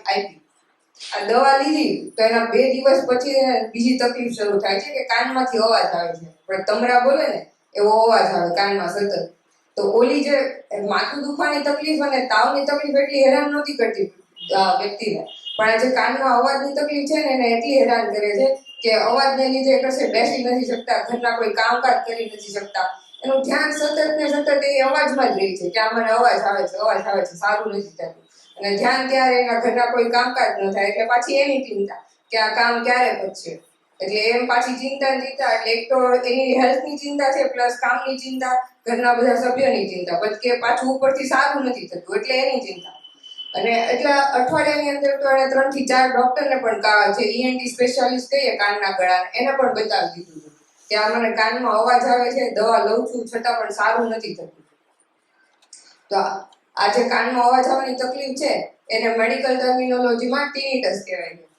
તો આ વ્યક્તિનું જે સ્વભાવનું મેન્ટલ બેકગ્રાઉન્ડ છે કે એટલી ચિંતાવાળો વ્યક્તિ છે, પ્લસ નાની નાની વાતમાં રડવા લાગે છે, પ્લસ ઘરનું બધું કામકાજમાં પણ એકદમ ચોકસાઈ જોઈએ, જરાક પણ આમ તેમ ના ચાલે, એ બધી સ્વભાવની બાબત. અને આ જે રોગ એની તકલીફ છે એ સ્ટાર્ટ થવાનું કારણ કે આ અનનેસેસરી મેડિકેશન, મતલબમાં જે દવાની એને જરૂર નહોતી, ત્યારે કોઈ તકલીફ નહોતી છતાં પણ એ દવા અપાણી છે. તો એ તકલીફ જે દવા આપી છે એના લીધે આ તકલીફ થઈ છે. અને પ્લસ એનું જે આગળ જે સ્વભાવ મેં કીધો એ બધી વસ્તુ કન્સિડર કરીને મેડિસિન જ્યારે આપવામાં આવેલી છે ત્યારે 5 દિવસની અંદર જ તે જે કાનમાં અવાજ આવે છે એ પેલી મેડિસિન લેવા છતાં પણ બંધ નહોતો થતો, વધતો હતો. એની સાથે 5 દિવસની અંદર એ કાનમાં અવાજ આવવાનો બંધ થઈ ગયો, પ્લસ જે એના મન જે કાનમાં અવાજ આવતો હતો ત્યાં રહેતું હતું, ઘરના કોઈ કામકાજ નહોતા થતા, એ બધા પાછા રેગ્યુલર થઈ ગયા. ખાવા પીવાની ઈચ્છા નથી થતી, એ પાછી રેગ્યુલર થઈ ગઈ. તો આ જે ફિલિંગ મેં જે કેસ લીધો એ પેશન્ટની ફિલિંગ્સમાં જોઈએ તો એના એક્સપ્રેશન પણ જરાક જોઈએ, એટલે તકલીફ કેવી છે ને એની. જ્યારે અહીંયા આવી ને ત્યારે મને કાનમાં ધાક પડી ગઈ હતી બંને કાનમાંથી. પછી અવાજ આવતો હતો કાનમાં, પછી માથું આખું બધું દુખતું તો પાછળનો આખો ભાગ, જમવાનું ભાવતું નહોતું મને, પછી કોઈ બોલે નહોતું ગમતું, પછી કઈ સ્વાદ નહોતો આવતો, અને કઈ કામ કરવાનું પૂરું આવે, અને શરીરમાં થાક લાગે, અને પછી નકળો અવાજમાં ધ્યાન રહે કે મને ક્યારે સારું થાય. પછી મેં 2-3 ડોક્ટરને બતાવ્યું કાનના, બધી મેડિસિન લીધી, મેડિસિન લઉં ને એટલે બધે ઘટવાની બચી વધતું હતું મને. અને ડિસ્ટર્બ તો બહુ જ 10-15 દિવસ હું હેરાન થઈ. અને પછી તો કઈ ગમે ને એવું થતું. પછી મારા ફેમિલી ડોક્ટરે કીધું કે તમને એલોપેથિક આને ટીનિટસ કહેવાય, તમને એલોપેથિક મેડિસિનમાં ફરક નહીં પડે અને તમને કે હોમિયોપેથિક ગમે તે ડોક્ટર સારા ડોક્ટરને બતાવો એનું રિઝલ્ટ વધારે છે. તો પછી મેં હોમિયોપેથિક મેડિસિન લીધી, તો એનાથી મને 3 દિવસમાં રિઝલ્ટ મળી ગયું.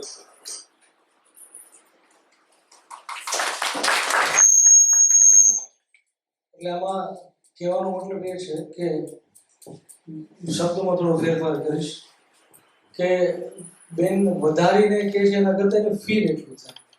માણસના સ્વભાવ અલગ અલગ હોય, તો અમુકને દુખાવો સહન કરવાની કેપેસિટી ઝાઝી હોય, અમુકને ઓછી હોય, અમુકને થોડું થાય તો એને તકલીફ ઝાઝી આપે, પીડા ઝાઝી આપે. અને આ બેને અગાઉથી ચિંતા જેટલી તકલીફની કે આ ન થઈ જાય તો સારું, ઘરમાં બધા સારા રહેવા જોઈએ, બધા હેલ્ધી રહેવા જોઈએ, તો કે તકલીફ ન થવી જોઈએ. થાય તો ચિંતા એ થાય ક્યારે સારા થશે. અને એમાં એને લક્ષણ આવ્યા સાથે સાથે, એટલે એણે ડૉક્ટરને સાહેબને એમ કીધું કે સાહેબ મને દવા આપી દો, મને આવા લક્ષણો થાય છે. એટલે દવાઓ જ્યારે ગઈ, સ્વભાવ સેન્સિટિવ છે, દવાઓ ગઈ એટલે દવા એની સાઈડ ઇફેક્ટ બતાવે. એટલે HCQની એક સાઈડ ઇફેક્ટ એ છે કે ટીનિટસ થાય. કાન જે છે એમાં પડદા જે છે એની પડદાની પાછળ નર્વ સેન્સર્સ હોય, તો વધારે પડતા કારણ વગરના મૂવમેન્ટ કર્યા કરે એના લીધે તમને તમરા બોલ્યા કરે કન્ટિન્યુઅસ. તકલીફ બહુ પીડાદાયક છે કેમ કે તમે કંઈ કોન્સન્ટ્રેશન ન કરી શકો અવાજના લીધે, અને એ વસ્તુનું કંઈ સોલ્યુશન હોમિયોપેથી સિવાય કંઈ છે નહીં. એટલે પેશન્ટ હેરાન વધારે થતું હતું, છેલ્લે ફરીને છેલ્લે અહીંયા આવ્યું, પછી એમાં વસ્તુ સોર્ટ આઉટ થઈ. એવું નથી કે એલોપેથી દવાની સાઈડ ઇફેક્ટ હોય. આપણે કોરોનામાં ઉકાળા ઘણા પીધા છે, એ લેવલ સુધીના પીધા છે કે ઉકાળો સાહેબ એક જ ઘૂંટ 2 ઘૂંટ જ લેવાના હોય, ગ્લાસ ભરીને પીધા છે. પછી શું કે ખબર છે સાહેબ, ગળું છોલાઈ ગયું છે, ચાંદા પડી ગયા, એટલે પડી જ જાય ને સાહેબ, પીવાની કઈક રીત હોય સાહેબ. હોમિયોપેથી દવાની સાઈડ ઇફેક્ટ છે, બધી વસ્તુ માપમાં સારી. જ્યારે લિમિટ બહાર જાવ ને ત્યારે હોમિયોપેથી હોય ને તોય સાઈડ ઇફેક્ટ. એટલે બધી વસ્તુમાં માપીને ચાલવું પડે કે લિમિટની બહાર નથી જતું ને, લિમિટમાં રહ્યું છે. નેક્સ્ટ કેસ જવા દેજો, સમય ઓછો છે. બીજું ખાસ કહેવાનું હતું, જે તમે એક વસ્તુને ડિફરન્શિએટ જાતે કરી શકો ને, તમારી મહેનત બહુ ઓછી થઈ જાય. જો તમે એ શીખી જાઓ કે સપ્રેશન એટલે દબાયું તકલીફને અને ક્યોર એટલે મટાડ્યું, આ બે વચ્ચેનું અંતર સમજી જાઓ ને તો અમારી માથાકૂટ જ પૂરી થઈ જાય. Sir next please. આ સૌથી મોસ્ટ જે આપણે સમજણ આપી જાય ને એવો કેસ છે. જ્યારે હું રાજકોટ હતો ત્યારે સુરતનું પેશન્ટ છે.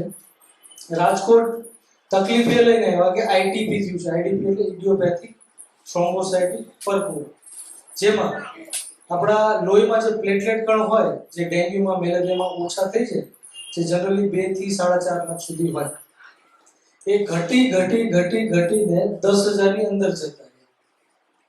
હવે પ્લેટલેટનું કામ એવું હોય કે તમને ક્યાંય પણ વાગ્યું, બ્લીડિંગ થયું તો આપણે જે લોહી ગંઠાઈ જાય ને, એ ગંઠાવાનું કારણ છે કે પ્લેટલેટ ત્યાં છે, એ ભેગા થયા એટલે લોહી ત્યાં બ્લોક કર્યું, એટલે લોહીનો લોસ ન થાય, બહાર વહી ન જાય. એનું કામ છે પ્લેટલેટનું.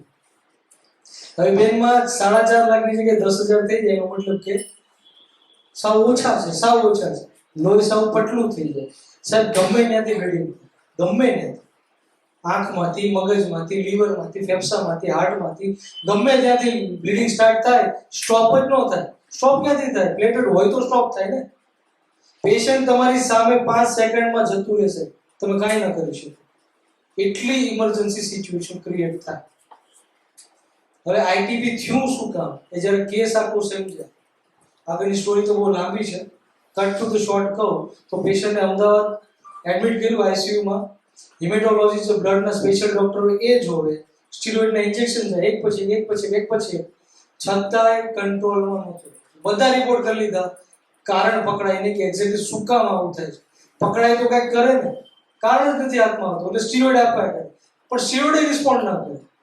ડોક્ટરે કીધું કે આ પેશન્ટ આપણાથી બચશે નહીં, પેલા સ્પ્લીન કાઢી નાખો. સ્પ્લીન કાઢી નાખી તો અમુક અઠવાડિયા જીવી જશે, પછી કોઈ ગેરંટી નહીં.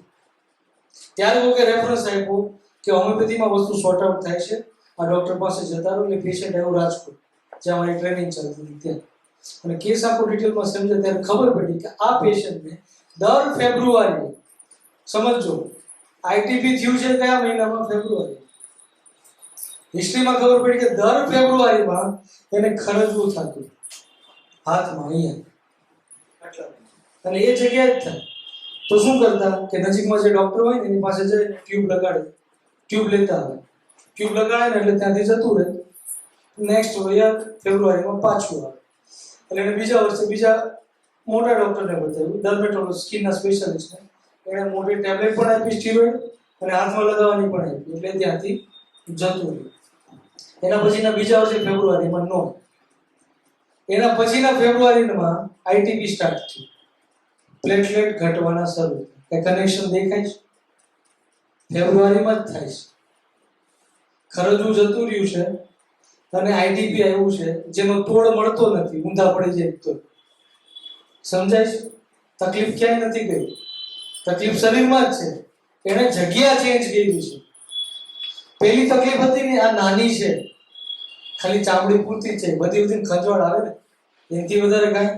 પેલામાં માણસ જતો રહે. આઈટીપી એ સમજીને જ્યારે દવા આપી, અને દવા આપ્યા પછી ખરજવું એ જ જગ્યાએ પાછું આવ્યું. પછી એ વધ્યું, આટલું વધ્યું ને ત્યારે પ્લેટલેટ કર 10,000 હતા ને 1 લાખ થયા, 1 લાખે પહોંચી ગયા. જ્યારે આટલું થયું ને ત્યારે પ્લેટલેટ નોર્મલ થઈ ગયું. બોલો, સમજાય છે? દબાવવું અને મટાડવા વચ્ચેનો અંતર. આ જો તમે સમજી જાઓ ને, તમે જોતા થઈ જાઓ ને, તમારી માથાકૂટ જ પૂરી થઈ જાય. સાહેબ, આમાંથી કેટલા જણાને ચામડીના રોગ લાઈફમાં થયા હશે? બીજા 2 3 4 5 કોઈને ચામડીના કાંઈક તો રોગ થાય છે. પહેલું શું કરીએ? કાં તો મેડિકલ સ્ટોરે ડાયરેક્ટ જતા રહે, કેમ કે આપણે ખુદ ડોક્ટર જ છીએ. કાં તો પેલું મેડિકલ સ્ટોર આપણે એવું માનીએ છીએ કે ડોક્ટર જ. કાં તો પછી ડોક્ટર બીજા ડોક્ટરને મળે, જ્યાંથી ટ્યુબ મળી જાય આપણે, અને ઇન્સ્ટન્ટ લગાવ્યા ભેગી રિલીફ. સાહેબ, દવા સસ્તી છે, રિલીફ મળી જાય છે, પણ એનું જે કન્વર્ટ થશે રોગમાં, એનો હું ભરપાઈ નહીં કરી શકું. જો ભૂલ ચૂકે કંઈક હોમિયોપેથી ડોક્ટર પાસે પહોંચી ગયા એને ડિટેલમાં લઈ લીધી હિસ્ટ્રી તો બચી ગયા, નહીતર લાઈફ ટાઈમ તમારો મિત્ર એકમાંથી બીજામાં, બીજામાંથી ત્રીજામાં, ચોથા ઉકેલ નહીં આવે, નીકળશો નહીં બહાર. એટલા માટે કે રોગને સમજ્યા જ નથી. સમજો તો બહાર નીકળો ને. નેક્સ્ટ કેસ, બીજો કેસ છે, ક્વિકલી લઈ લઉં છું કે બેનને ઝાડા થયા હતા. 42 વર્ષના બેન છે, ઝાડા ઉલટી થયા હતા અને તાવ આવ્યો હતો. દવા લીધી, ઝાડા બંધ થઈ ગયા, તાવ જતો રહ્યો, વોમિટિંગ જતી રહી. બરાબર છે? એના પછી તકલીફ તરત જ આવી ગઈ. જમણી બાજુનું આખું અંગ દુખે, હાથે દુખે, પગે દુખે, આય દુખે, કમરે દુખે, ખાલી જમણી બાજુ. જ્યારે દવા આપીને ત્યારે હિસ્ટ્રીમાં કન્સિડર કર્યું કે તકલીફ ઝાડા દબાવ્યા છે, બાકીનો સ્વભાવ અને તકલીફ ધ્યાનમાં રાખીને દવા આપી, જમણી સાઈડમાં દુખાવા જેવું. નેક્સ્ટ કેસ, બીજો છે, બેન છે, મારા સાળી છે, અને એમનો જે બાળક છે એ એમના હસબન્ડ પણ ડોક્ટર જ છે, જે વડોદરા છે, હોસ્પિટલ ચલાવે છે. તકલીફ એટલે 6 મહિનાનું બાળક હતું ને ત્યારે એને ઝાડા ઉલટી થયા. ગેસ્ટ્રો થાય ને આપણે, અને બાળક દાંત ફૂટવાનો ત્યારે કંઈક થાય, ઝાડા ઉલટી થાય. એને આવ્યા, દવા આપી, ઝાડા બંધ થઈ ગયા, વોમિટિંગ બંધ થઈ ગઈ, તાવ બંધ થઈ ગયો. પછી દાંત ફૂટ્યા નહીં. જ્યારે આવ્યા ત્યારે 13 મહિનાનો હતો. તમે કેટલા બાળકને જોયા છે કે 13 મહિને દાંત ન ફૂટ્યા હોય? જોયા છે કોઈ? 13 મહિને દાંત તો ફૂટી જ ગયા હોય, એકાદો તો 2 ફૂટી જ છે, પણ દાંત નીકળ્યા નહોતા. બાકી હિસ્ટ્રી લીધી ત્યારે એ જાણ્યું કે ઝાડા થયા હતા 6ઠા મહિને. જનરલી એ 6ઠા મહિને દાંત નીકળી જ જાય. નીકળ્યા ત્યારે મધરે કીધું કે એનો પેટું હતું ને કડક થયું હતું, તો મને એવું લાગ્યું હતું કે દાંત ફૂટવાના છે ને એટલે જ ઝાડા થયા છે. પછી એ સારવાર કરી, પણ એ સારવાર કર્યા પછી જે મેડિકેશન આપી એલોપેથી, એ આપ્યા પછી ઝાડાની જે સ્મેલ છે ને એ કોન્સ્ટન્ટ આ 13 મહિના તો ત્યાં સુધી એટલી ગંદી જ આવે છે. ગેસ્ટ્રોમાં સ્મેલ આવતી હતી એ કોન્સ્ટન્ટ ચાલુ જ છે. ભૂખ ઓછી થઈ ગઈ છે ત્યારથી, અને વજન વધતો નથી ત્યારથી. તો ત્યાંથી જ પિન ચોંટેલી છે. સમજ્યા ને? એ ધ્યાનમાં રાખીને દવા આપીને પ્લે કરજો ને જરા. વિધિન અ વીક ફરી વાર ઝાડા ઉંમર હતી તકલીફ કે દાંત 13 મહિના થવા છતાં દાંત ફૂટતા નથી. બરાબર? હવે જનરલી કોઈ પણ વસ્તુ થાય, કોઈ પણ તકલીફ થાય એનું પાછળનું કારણ હોય. જ્યારે કેસ લીધો ત્યારે આપણે કારણ ખબર એ પડી કે 5-6 મહિનાનું હતું ઝાડા દવા આપવાના 7મા દિવસે ઝાડા ઉલટીને તાવ સેમ જે 6ઠા મહિને થયા હતા ને સેમ થયા. એક દિવસ સહન કરવાનું કીધું, 24 કલાક સહન કર્યા. બીજા દિવસથી ઝાડા બંધ, તાવ બંધ, ઉલટી બંધ, અને એના પછીના દિવસે દાંત ફૂટે. બોલો, કનેક્શન હવે બેસે ને કે તમે દબાવ્યું હતું ને એટલે જ પ્રોબ્લેમ થયો. આ પ્રૂફ. નેક્સ્ટ કેસ કરું. આ મારા ડોક્ટર સાહેબ છે, મિત્ર છે મારા, એમના મમ્મી છે, અત્યારે હાજર જ છે. કોવિડ થયો ત્યારે 10 થી 14 દિવસ હોસ્પિટલમાં એડમિટ કર્યા, અને એડમિટ કર્યા ત્યારે ડાયાબિટીસ ડિટેક્ટ થયું. ડોક્ટરે એવું કીધું, રજા આપી પછી હોસ્પિટલમાંથી, ત્યારે એમ કીધું કે જનરલી કોવિડ થાય, કોરોના થાય ત્યારે ડાયાબિટીસ આવે છે, કેમ કે ત્યારે સ્ટીરોઇડ આપતા હોઈએ છે. એટલે એના લીધે ડાયાબિટીસ થાય. પણ જનરલી અમુક મહિના જશે એટલે ડાયાબિટીસ જતું રહેશે, બધાને જતું રહેશે, તમારું જતું રહેશે. પણ તકલીફ એ કે ડિસ્ચાર્જ આપ્યા પછી 4 મહિના થઈ ગયા પણ શુગર લેવલ વધતું જાય છે. પેલી આના પછીનું બધું હા એડમિટ કર્યા હતા જુલાઈમાં, ઓક્ટોબરમાં હજી 379 શુગર છે અને 13.72 HbA1c છે. પણ ડાયાબિટીસ તો ખ્યાલ હશે. ખાધા પછીની શુગર 462 છે, જાજી કહેવાય, વધતી જાય છે. પેશાબમાં 4 ચોકડી છે. રજા આપ્યા પછી હજી ખાટલા ઉપરથી ઊભું થવાની ઈચ્છા નથી થતી, થાક લાગે છે. દાદરા ચડવા હોય તો અડધો દાદર ચડીને ઊભું રહી જવું પડે છે, હાફ ચડી જાય છે. ભૂખ ખાવાનું મન નથી થતું. આ બધી તકલીફ હજી છે 4 મહિના પછી પણ શુગર વધતું જાય છે. એનો મતલબ એ છે કે જે સારવાર થઈ 14 દિવસ એમાં રોગને દબાવવાનું કામ થયું છે, મટાડવાનું કામ નથી થઈ શક્યું. એટલે આ પ્રોબ્લેમ હજી છે.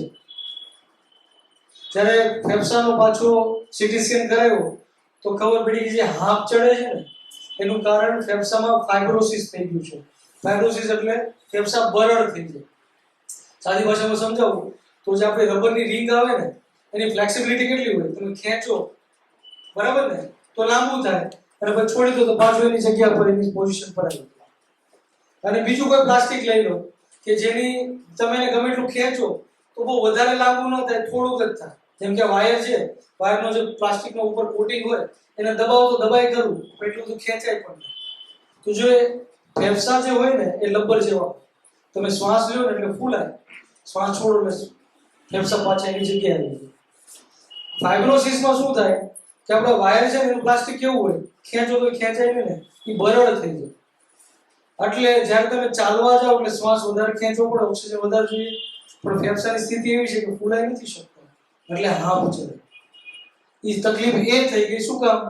ફાઇબ્રોસિસ એવા પેશન્ટમાં ડેવલપ થાય કોરોના પછી કે જેમાં સ્ટીરોઇડ અપાણી હોય, HCQ અપાણી હોય, તકલીફને વારે વારે તાવને દબાવ્યા કર્યો હોય, સતત દબાવ્યા જ કરો, એટલે ફાઇબ્રોસિસ ડેવલપ થાય. પાછળ કશું દવા આપ્યાના બીજા દિવસથી માજીને શું ફીલ થયું? વિડિયો કશું મને આ દવા લીધી અને અહીં આવી તારે હું હાલી નો એ સરતા આથી જાતી પછી તમે કીધું કે હાલવા જાજો. હું તો હાલવા ન જઈએ પણ હાલવા ક્યાં જાવ, હું હાલી એકું નથી એમ. તમે કીધું કે આ દવા લેશો ને તમે અહીંયા મને ગોળી આપી બેન. તમે એમ કીધું કે હવા થશે ને તમને શક્તિ આવશે. મારા આત્મા એવું વિચાર કે આ ગોળી આપી છે કિંમતી વધારે અને હવા થશે કે આમાં શક્તિ કેમ આવશે તમારે હવા ચૂકતા ખાવું એમ છું. અને ઘરના ને કીધું એકાદ જગ્યાએ રોટલી વધુ કરશે પણ આ હાલી જઈ જાવ કે ખાવા થઈ ભૂખ નહોતી લાગતી કશે હું ગઈ હાલ કીધું કે હાલી ન એવો તો હાલજો થાકી જાવ ને ગઈ જાય. અમુના શોખ પૂછ્યા, અમુના શોખ પહોંચીમાં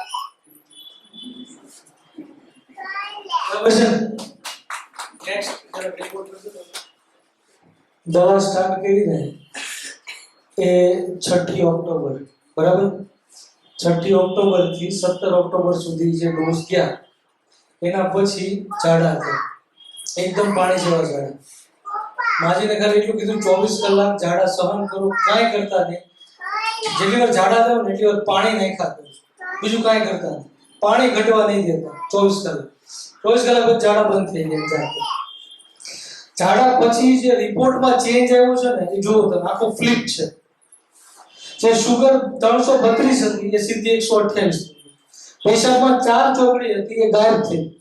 390 ખાધા પછી શુગર રહેતી હતી 148 થઈ. સમજાય છે? આખો રિપોર્ટ ચેન્જ થઈ ગયો. માજી અત્યારે બધું ખાય છે. માજી ખાવ છો? બધું, કાંઈ બાકી નથી રાખતા. 4 કિલોમીટર ચાલીને પેલા ચલા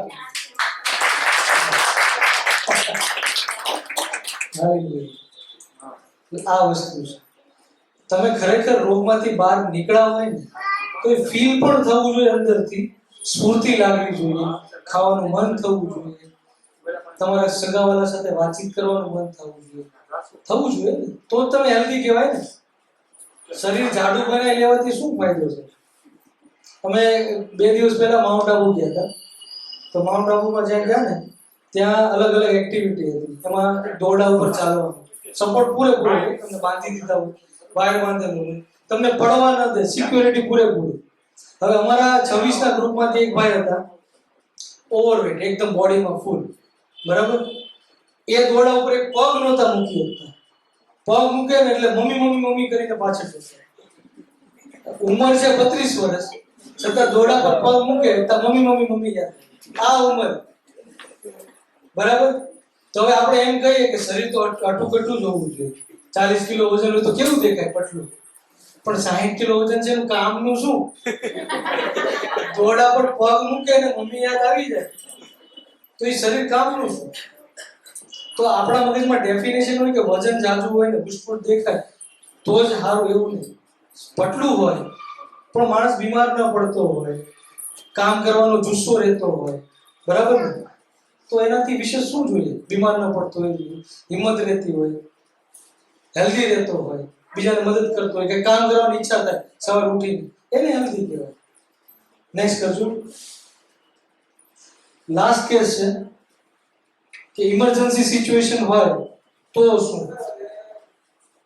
આપણે એપેન્ડિક્સના ઘણા કેસીસ નજીકમાં સગાવાલામાં નાના બચ્ચામાં તમે જોયા હશે કે એપેન્ડિક્સ જ્યારે થાય અથવા તો કિડનીમાં સ્ટોન હોય તો દુખાવો અસહ્ય થાય.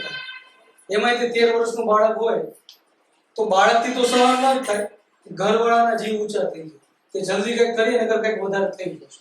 એવો જ કેસ છે, વિડીયો કરજો ને. 13 વર્ષનું બાળક છે. આ છોકરાને એના મમ્મી પપ્પા લઈને આવ્યા. આ ડોક્ટરનો ભત્રીજો છે, સાથે જોઈન્ટ ફેમિલીમાં રહે છે. જે એપેન્ડિક્સનો દુખાવો થાય એટલે જોર જોરથી રાડો નાખે, મમ્મી મમ્મી દુખે છે જલ્દી કંઈક આપો. આવી રાડો નાખે એટલે ઘરે ડોક્ટર તરત જ પેઇન કિલર અપાય છે કે આને બંધ કરો બિચારો. આવું 3 દિવસ ચાલ્યું, પેઇન કિલર આપ્યા કરી સોર્ટ આઉટ ન થયું એટલે લઈને જ્યારે લઈને આવે ત્યારે આટલો વાકો ચાલે. વાકો ચાલીને કેબિનમાં એન્ટર થયું. મેં કીધું ભાઈ વાકો કેમ ચાલે છે? કે સીધો જાવ તો દુખે છે બહુ, વાકો ચાલુ ને તો હળવું રહેશે એટલે વાકો ચાલુ છે. આખો કેસ લીધો. કેસ લેતા લગભગ 1.5 કલાક જેવું થયું ભાઈને સમજવું, કેમ કે એના વખાણ જ એટલા કરે એના મમ્મી, એના તોફાન જ એટલા, એટલે આખું લાંબુ લિસ્ટ બને. એ સમજ્યા પછી જે દવા આપી એના 5 મિનિટ પછી એના મમ્મી કીધું કે આનો દુખાવો જે છે ને એ હળવો પડ્યો, એના સીધો અત્યારે જે ચાલ્યો ને આ 5 મિનિટ પછીનો છે, સીધો છે, બરાબર. અડધી કલાક પછી મમ્મી અહીંયા એડમિટ જ રાખ્યું તો સુડાવવા માટે, આરામ કરવા માટે. અડધી કલાક પછી મમ્મી કીધું એને સામેથી ખાવાનું માંગ્યું. આ 3 દિવસમાં એને ભૂખ જ નથી લાગી. એ 3 દિવસ પછી આજે એને પહેલી વખત દવા આપ્યા પછી ભૂખ સામેથી માંગ્યું એટલે અહીંયાથી ઈશાબેને એમને ઓરેન્જ ફોલીને આપ્યું ને એપલ આપ્યું. ખાઈ ગયા પછી ઉલટી ન થઈ. એ કે નગર અત્યાર સુધી પરાણે આપતા ને તો સીધું ખાઈને કાઢી નાખતો દુખાવાના લીધે. આ વખતે નીકળું ને રહી ગયું, એનર્જી લેવલ વધ્યું, દુખાવો ઘટ્યો, તાવ ધીરે ધીરે ઘટવાનું છે. આવી ઇમરજન્સી સિચ્યુએશનમાં રિપોર્ટ કરજો. આ બીજા દિવસનો છે ત્યારે ઘણું સારું હતું પણ ક્વિકલી રિપોર્ટ ઉપર લઈ જાઓ. 19,000 ઇન્ફેક્શનના કણ હતા એ નોર્મલ થઈ ગયા છે. સીઆરપી લેવલ સીઆરપી લેવલ તો બહુ સાંભળ્યું છે એમાં, નહીં કોરોના. સીઆરપી એટલે ખાલી કોરોનામાં નહીં, શરીરમાં કોઈ પણ જગ્યાએ ઇન્ફેક્શન લાગે ને સોજો થાય ને ઇન્ફેક્શન વધે તો જનરલી સીઆરપી લેવલ કરાવતા હોઈએ. સીઆરપી લેવલ 87 હતું, નોર્મલ થઈ ગયું છે, બરાબર. તો આવી સિચ્યુએશનમાં પણ હવે એ કેસમાં એ એક ડોક્ટરનો ભત્રીજો છે અને ડોક્ટર જનરલ પ્રેક્ટિસ કરે છે, મારા મિત્ર છે. એણે જનરલ સર્જન પાસે 3 દિવસ જે પેલી પેઇન કિલર દવા આપી અને ન સોર્ટ આઉટ થયું એટલે જનરલ સર્જન પાસે ગયા. સાહેબે ઓપિનિયન આપ્યું, સોનોગ્રાફી કરી, રિપોર્ટ કર્યા, પછી નક્કી કર્યું કે આ સિચ્યુએશનમાં દવા આપવાનો ચાન્સ ન લેવાય, ઓપરેશન કરી કાઢી નાખો ઇમરજન્સી. એટલે એમણે ઓપરેશનની ઓટીની આખી બધી પ્રોસિજર કરી, બ્લડ રિપોર્ટ થઈ ગયા, બધી તૈયારી થઈ ગઈ અને ત્યારે કોકે રેફરન્સ આવ્યો કે આ વસ્તુ હોમિયોપેથીથી થઈ જાય દોસ્ત, જતો રહે ને આપણી પાસે આવી જશે. ત્યારે એ પેશન્ટ આવ્યું ત્યારે એ ડોક્ટરની એન્ઝાયટી ઘણી હતી, કેમ કે આ રીતે ક્યારે એને રેફરન્સ નથી આપ્યો આ સિચ્યુએશનમાં. આપણે ખાલી એની પાસે 24 કલાક માંગ્યા, ખાલી 24 કલાક આપો. 24 કલાકમાં તમને ખુદને ડિસિઝન આવી જશે કે શું કરવું પડશે. અડધી કલાકમાં એને ખ્યાલ આવી ગયો કે આમાં રાહ જોવાશે, સોર્ટ આઉટ થઈ જશે. અત્યારે ટોટલી નોર્મલ છે, કોઈ ઇશ્યુઝ નથી. તો આવી સિચ્યુએશનમાં પણ હોમિયોપેથી લઈ શકે. આટલો જ મેસેજ આપ્યો. આ વસ્તુમાં ઓપરેશન કરી શકતે, એપેન્ડિક્સ નીકળી જતે. એપેન્ડિક્સ કાઢ્યા પછી પાછું તો નથી આવવાનું, એક ચીરો તો મારવાનો જ છે. એપેન્ડિક્સમાં ખાલી સોજો નહોતો, આંતરડામાં પણ સોજો હતો સિવિયર, કેમ કે આ જે એપેન્ડિક્સ જે જગ્યાએ ચોંટેલું હોય ને ત્યાં મોટું આંતરડું પણ આવે અને નાનું આંતરડું બે ભેગું થતું હોય, જંક્શન આવે, બેમાં સોજો. એ બે સોજો પણ દવાથી ઉતરી ગયો. જો એ વસ્તુમાં ઓપરેશન કર્યું તો એ કટાઈ લાગે, જગલો દવાઈ ખાવી પડે, આખા ઘરને હોસ્પિટલે રોકાવવું પડે અને ખર્ચોય થાય. લાઈફ ટાઈમ પાછી એપેન્ડિક્સ પાછું આવવાનું નથી. એ સોજો તમે દબાયો તો બીજી તકલીફમાં કન્વર્ટ થાય. એની જગ્યાએ સરળતાથી સિમ્પલી નાની ઓછી દવા ખાઈને જીભ નીચે મૂકવાથી કામ પતતું હોય તો કયા એવા વિચાર ધૈર્ય માણસ હોય કે જે બીજી તકલીફોમાં એને મુકાવવાની ઈચ્છા, બરાબર ને? બસ આટલું કહીને વસ્તુ કરું છું. નેક્સ્ટ કેસ કરશું. બીજો કેસ છે કે જે કોવિડ કેસ હોય, કોરોનાનો કેસ હોય, જો હોમિયોપેથીથી ટ્રીટ કર્યો હોય, બીજી કોઈ દવા ન લીધી હોય, ડાયરેક્ટ સીધા હોમિયોપેથી પાસે આવી ગયા હોય અને સાચી દવા પકડાઈ ગઈ હોય તો 50 થી 60% ઇન્વોલ્વમેન્ટ થયેલો કેસ પણ ડી ડાયમર જે 500 સુધીની રેન્જ હોય એ 2500 સુધી પહોંચી જાય, ઓક્સિજનનું લેવલ 92 પહોંચી જાય, છતાં ઘરે બેઠા શાંતિથી કોઈ પણ જાતની માથાકૂટ વગર કઈ રીતે કેસ સોલ્વ થઈ જાય એ જોઈએ.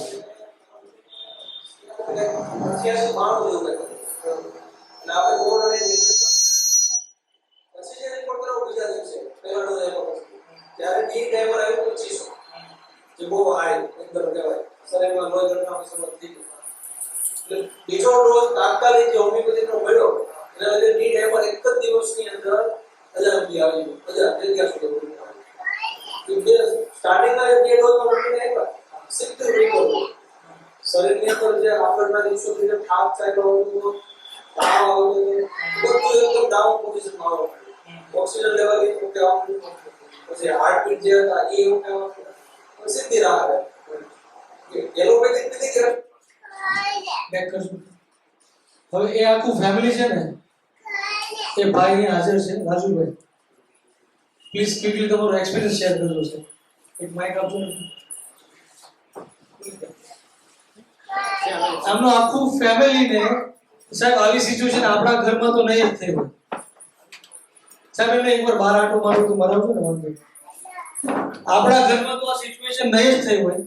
એના ઘરમાં 5 સભ્યો, પાંચે પાંચને એક સાથે કોરોના. ઘરની કન્ડિશન એ કે કોઈને પાણી પીવું હોય ને તો કોઈ આપવા વાળું નહીં, બધા ખાટલા. સર પ્લીઝ શેર કરજો. Good evening. સરે જે પ્રમાણે વાત કરીને એકદમ સાચી છે. સ્ટાર્ટિંગની અંદર મમ્મીને એક ક્લિનિક છે મોટા વરાછામાં, ત્યાં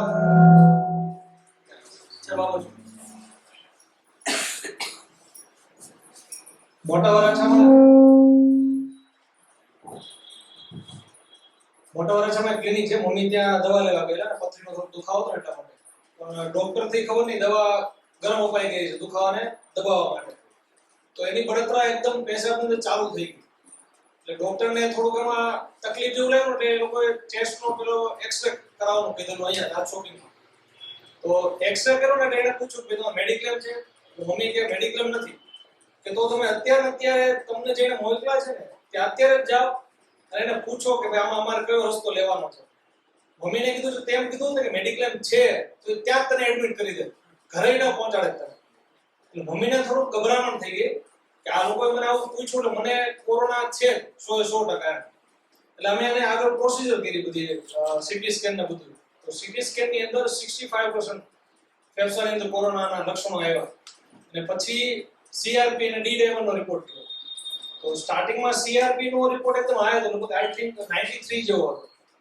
તો સીટી સ્કેન અને સીઆરપી ઉપરથી સર એવું કીધું કે ભાઈ હજી આમાં થોડુંક આપણે ઊંડા જઈએ કેમ કે કોરોના છે એ પાકું છે, એટલે ડી ડાયમર મેં કરાવ્યો બીજા દિવસે, તો એ એકદમ આવ્યો 2500 જેવો.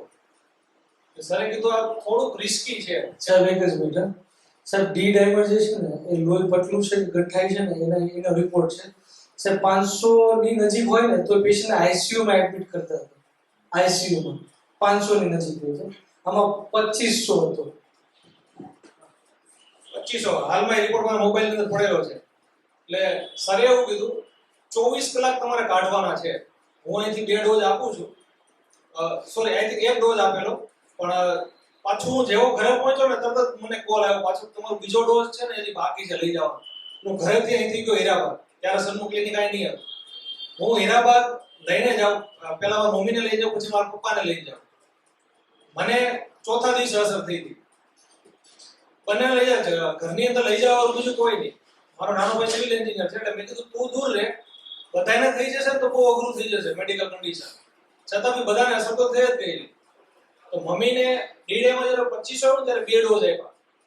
સરે કીધું 24 કલાક વેઇટ કરો, 24 કલાકમાં જો આમાં ફેર નહીં પડે તો તમારે ગમે ત્યારે આઈસીયુમાં એડમિટ થવું પડશે. અને મને તમે કંઈ પણ સંકોચ રાખ્યા વગર રાતે પણ કોલ કરી દેજો, તમે થોડું પણ આમ તેમ નહીં કરતા, નહીં તો કેસ એકદમ ગંભીર થઈ જશે. સાહેબે 2 ડોઝ આપ્યા, બીજા દિવસે મેં રિપોર્ટ કરાવ્યો, સીધો 1100. મમ્મીને એમ થઈ ગયું કે નહીં હવે મારા કંટ્રોલમાં આવી ગયું. પછી તો એને મંત્ર જે આપણે આ સ્ટાર્ટ કરી દીધું, પણ 3 દિવસનો ખેલ, 3 દિવસ એકદમ બધું ડાઉન નોર્મલ થઈ ગયું. પણ સિચ્યુએશન એવી, ઘરની અંદર બધા અલગ અલગ ખૂણામાં, કોઈ કોઈને પાણી ના આપે, કોઈ વસ્તુ નહીં. મેં 5 દિવસ 105 ડિગ્રી તાવ સહન કરેલો છે મેં ખુદ.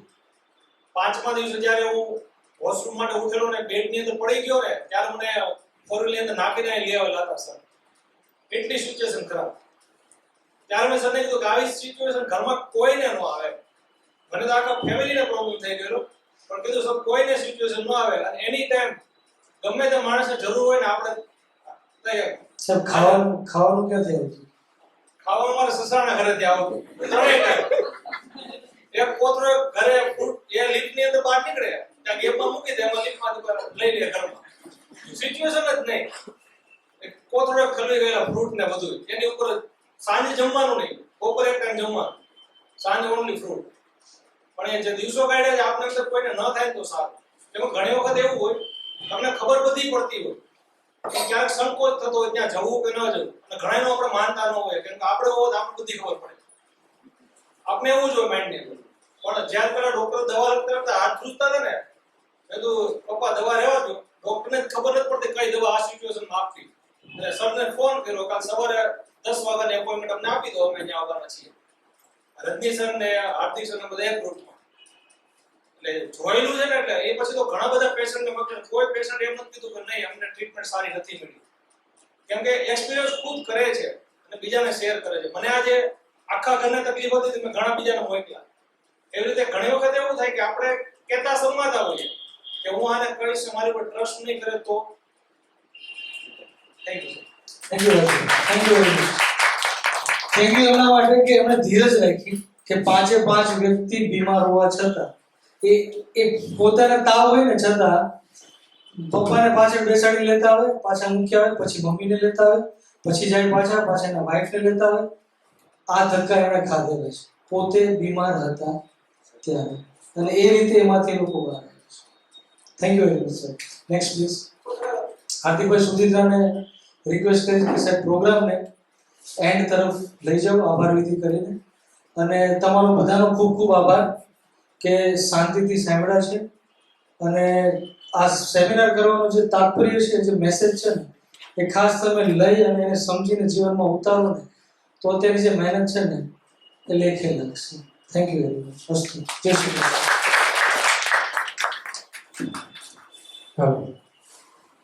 કેટલા લોકોને એવું લાગ્યું કે આ 2 કલાક આપણા ખરેખર સાર્થક થયા છે? આજે અહીંથી કંઈક લઈને જઈએ છીએ આ 2 કલાકમાં, એવું કેટલા લોકોને લાગ્યું? આ તો ચલો છો તો તમારી મહેનત વસૂલ છે. મુદ્દાની વાત ઉપર આવીએ. હા, જોરથી તાળી પાડી શકો. અને એક બીજો સવાલ પૂછી લો, કેટલી મિનિટ હજી બેસી શકશો? 5 મિનિટ ચાલશે ને? વાંધો નહીં, કેમ કે આપણું ઘરની થાળી છે ને રાહ જોતી હોય આપણા માટે, જલ્દી આવો જલ્દી આવો. અને હા, સાયન્ટિફિક રીઝન એવું છે કે ભૂખ્યા પેટે છે ને માણસની યાદશક્તિ વધારે હોય. એટલે હવે વધારે મજા આવશે તમને. મુદ્દા પર આવીએ કે આજનો આ જે સેશન હતો એની અંદર પહેલો ભાગ એ હતો કે આપણા મન ઉપર ક્યાં કઈ અસર થાય છે ને એના લીધે આપણા તન ઉપર એટલે કે આપણા શરીરમાં રોગ ઉત્પન્ન થાય છે. અને બીજા ભાગની અંદર એવી વસ્તુ આપણે જોઈ કે અલગ અલગ પ્રકારની એવી દવાઓ કે જેની ખરેખર આપણે જરૂરિયાત નથી ના જો આપણે ભૂલથી નાખી દઈએ છીએ તો એના ઊંધા ઊંધા રિએક્શન એવા આવે છે કે પછી એને આપણે અટકાવી નથી શકતા. અને પછી વચ્ચે એવા કેસ આપણે જોયા કે આપણને વિચારમાં ન આવે કે આવું હોમિયોપેથીથી આવું વસ્તુ સારવાર થઈ શકે ખરા? તો એનો જવાબ છે હા, કે ગમે તેવો કેસ હોય, ગમે તેવો કેમ ના હોય, પણ એનું સોલ્યુશન છે. ઘણી વાર આપણે કીધું રિપોર્ટમાં ન આવે છતાંય તકલીફ હોય માણસને, એને અંદરથી તકલીફ તો હોય પણ એ ક્યાંય ન પકડાતું હોય, એ આમાં પકડાઈ જાય. કેમ કે હોમિયોપેથી એ હાથ જોઈને ટ્રીટમેન્ટ ન કરે, પગ જોઈને ટ્રીટમેન્ટ ન કરે, એ મગજ જોઈને ટ્રીટમેન્ટ કરે. તેનો દુખાવો અંદરથી ક્યાં છે? હા, મગજથી શરૂઆત થાય.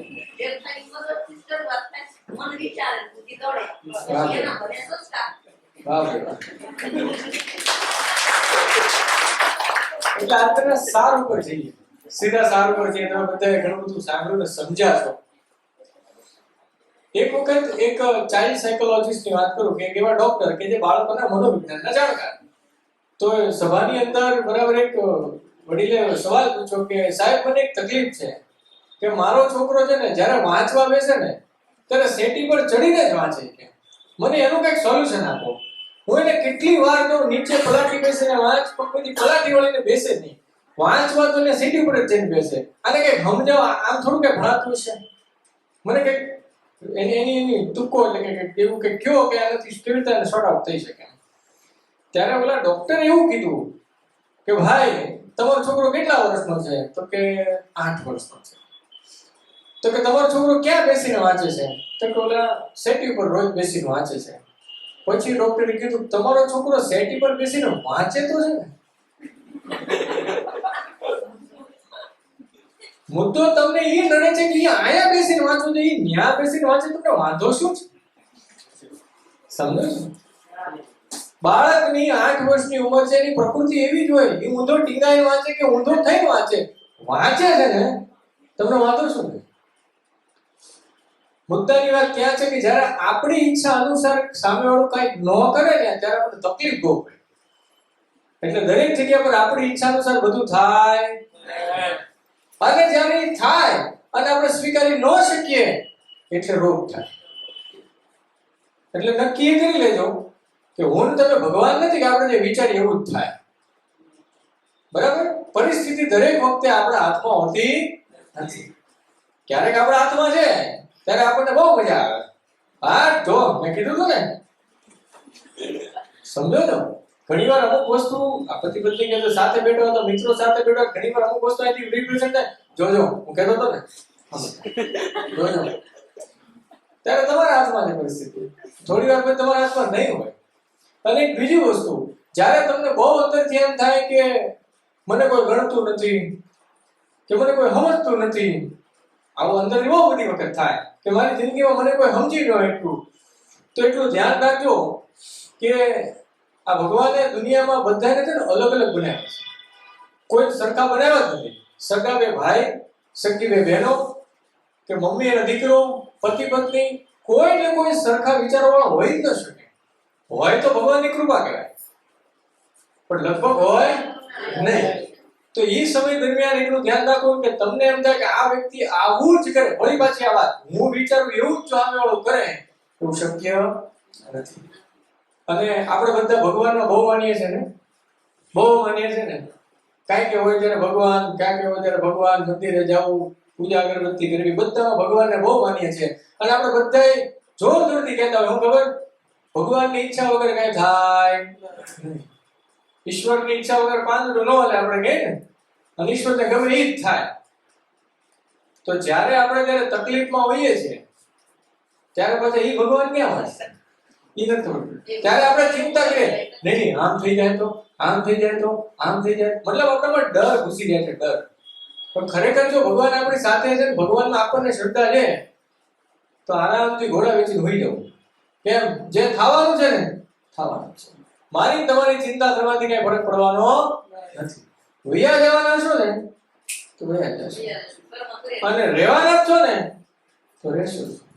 બાકી અત્યાર સુધીના બહુ બધા એવા કિસ્સા તમે સાંભળ્યા હશે કે માણસો ત્રીજા માળેથી નીચે પડ્યા તો કાંઈ નથી હોય, અને ઘણા એવા હોય પલંગ પર હુતા હુતા ને ગબડી નીચે પડ્યા તોય વળી.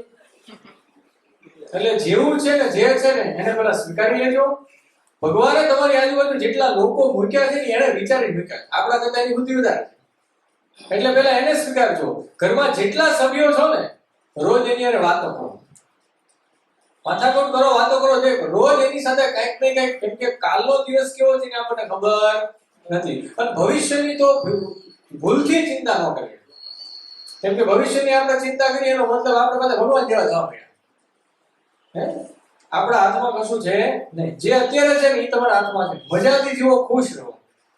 અને સૌથી છેલ્લી વાત, તમારી પાસે જે હશે ને એ તમે બીજાને આપી શકશો. તમારી પાસે ખુશી છે તો તમે બીજાને ખુશી આપી શકશો. તમારી પાસે ગુસ્સો છે, તમે જોજો ગુસ્સાવાળો માણસ આખો દી બધાને હેરાન જ કરે. તમારી પાસે ડર હોય તો તમે ગામને નગરો ડરાડ જ રાખશો. તો તમે નક્કી કરી લો તમારે બીજાને હું દેવું છે, અને તમને સામેવાળો કંઈક આપતો હોય તો તમારે એટલું યાદ કરો કે આની પાસે આ જ છે, તો ત્યાં ઊભું રહેવું ન ઊભું રહેવું. કોઈ માણસ તમને ડરાવ કરતો હોય તો આપણને એટલી તો ખબર પડી જાય ને કે આ માણસ પાસે શું છે, ડર છે. હવે એની હારે રહેવું કે ન રહેવું, ઊભું રહેવું કે ન રહેવું એ તમારે નક્કી કરવાનું. એટલે આપણી આજુબાજુમાં જેટલું કઈ છે એ બધું આવું છે, અને આપણે સતત વાવતું રહેવાનું છે. ઈશ્વર ઉપર શ્રદ્ધા રાખવાની અને ખૂબ મન કરીને જીવવું. ભગવાને જે આપ્યું છે ને ખૂબ સારું આપ્યું છે. અને આખા સેશનને આ તમારી વચ્ચે રિપ્રેઝન્ટ કર્યો છે એના માટે આખો સ્ટાફ આટલું બનાવવામાં કેટલી બધી મહેનત હોય, આયોજન કરવામાં કેટલી બધી મહેનત હોય. અને તમને ખબર છે કે આ બધા ભેગા થવાના, નહીં તો આ દવાખાનાની અંદર એમ કહેવાય કે આ હોસ્પિટલમાં રાતે 10 વાગ્યા સુધી પેશન્ટો સતત ચાલુ જ હોય કામ કરે. તો આ જે 4 કલાક જે આપણે જે છે એ વહેલું આ બંધ થઈ ગયું, અને આ સેશનની આખી જે ગોઠવણ થઈ, એટલે એના માટે ડોક્ટર સાહેબ અને એમની આખી ટીમ, એટલે એના માટે જેટલી આપણે વાતો કરીએ જેટલો આભાર માનીએ એટલો ઓછો કહેવાય. પણ પહેલા તો 3 ડોક્ટર મિત્રોને ખાસ વિનંતી કરીશ કે તમે 3 પેલા પ્લીઝ આવી જાઓ, ફ્રન્ટમાં આવી જાઓ. પંકજભાઈ, પ્રિયાબેન અને મિત્રબેન પ્લીઝ.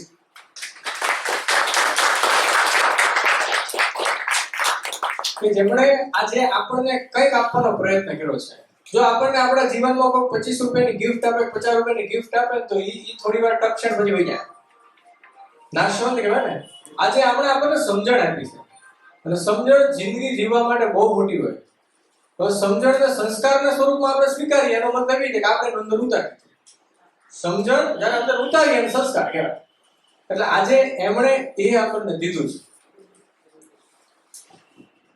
પ્રિયાબેન ને મિત્રબેનના મમ્મી પપ્પા ને સ્ટેજ ઉપર બોલાવો પ્લીઝ, આગળ આવો.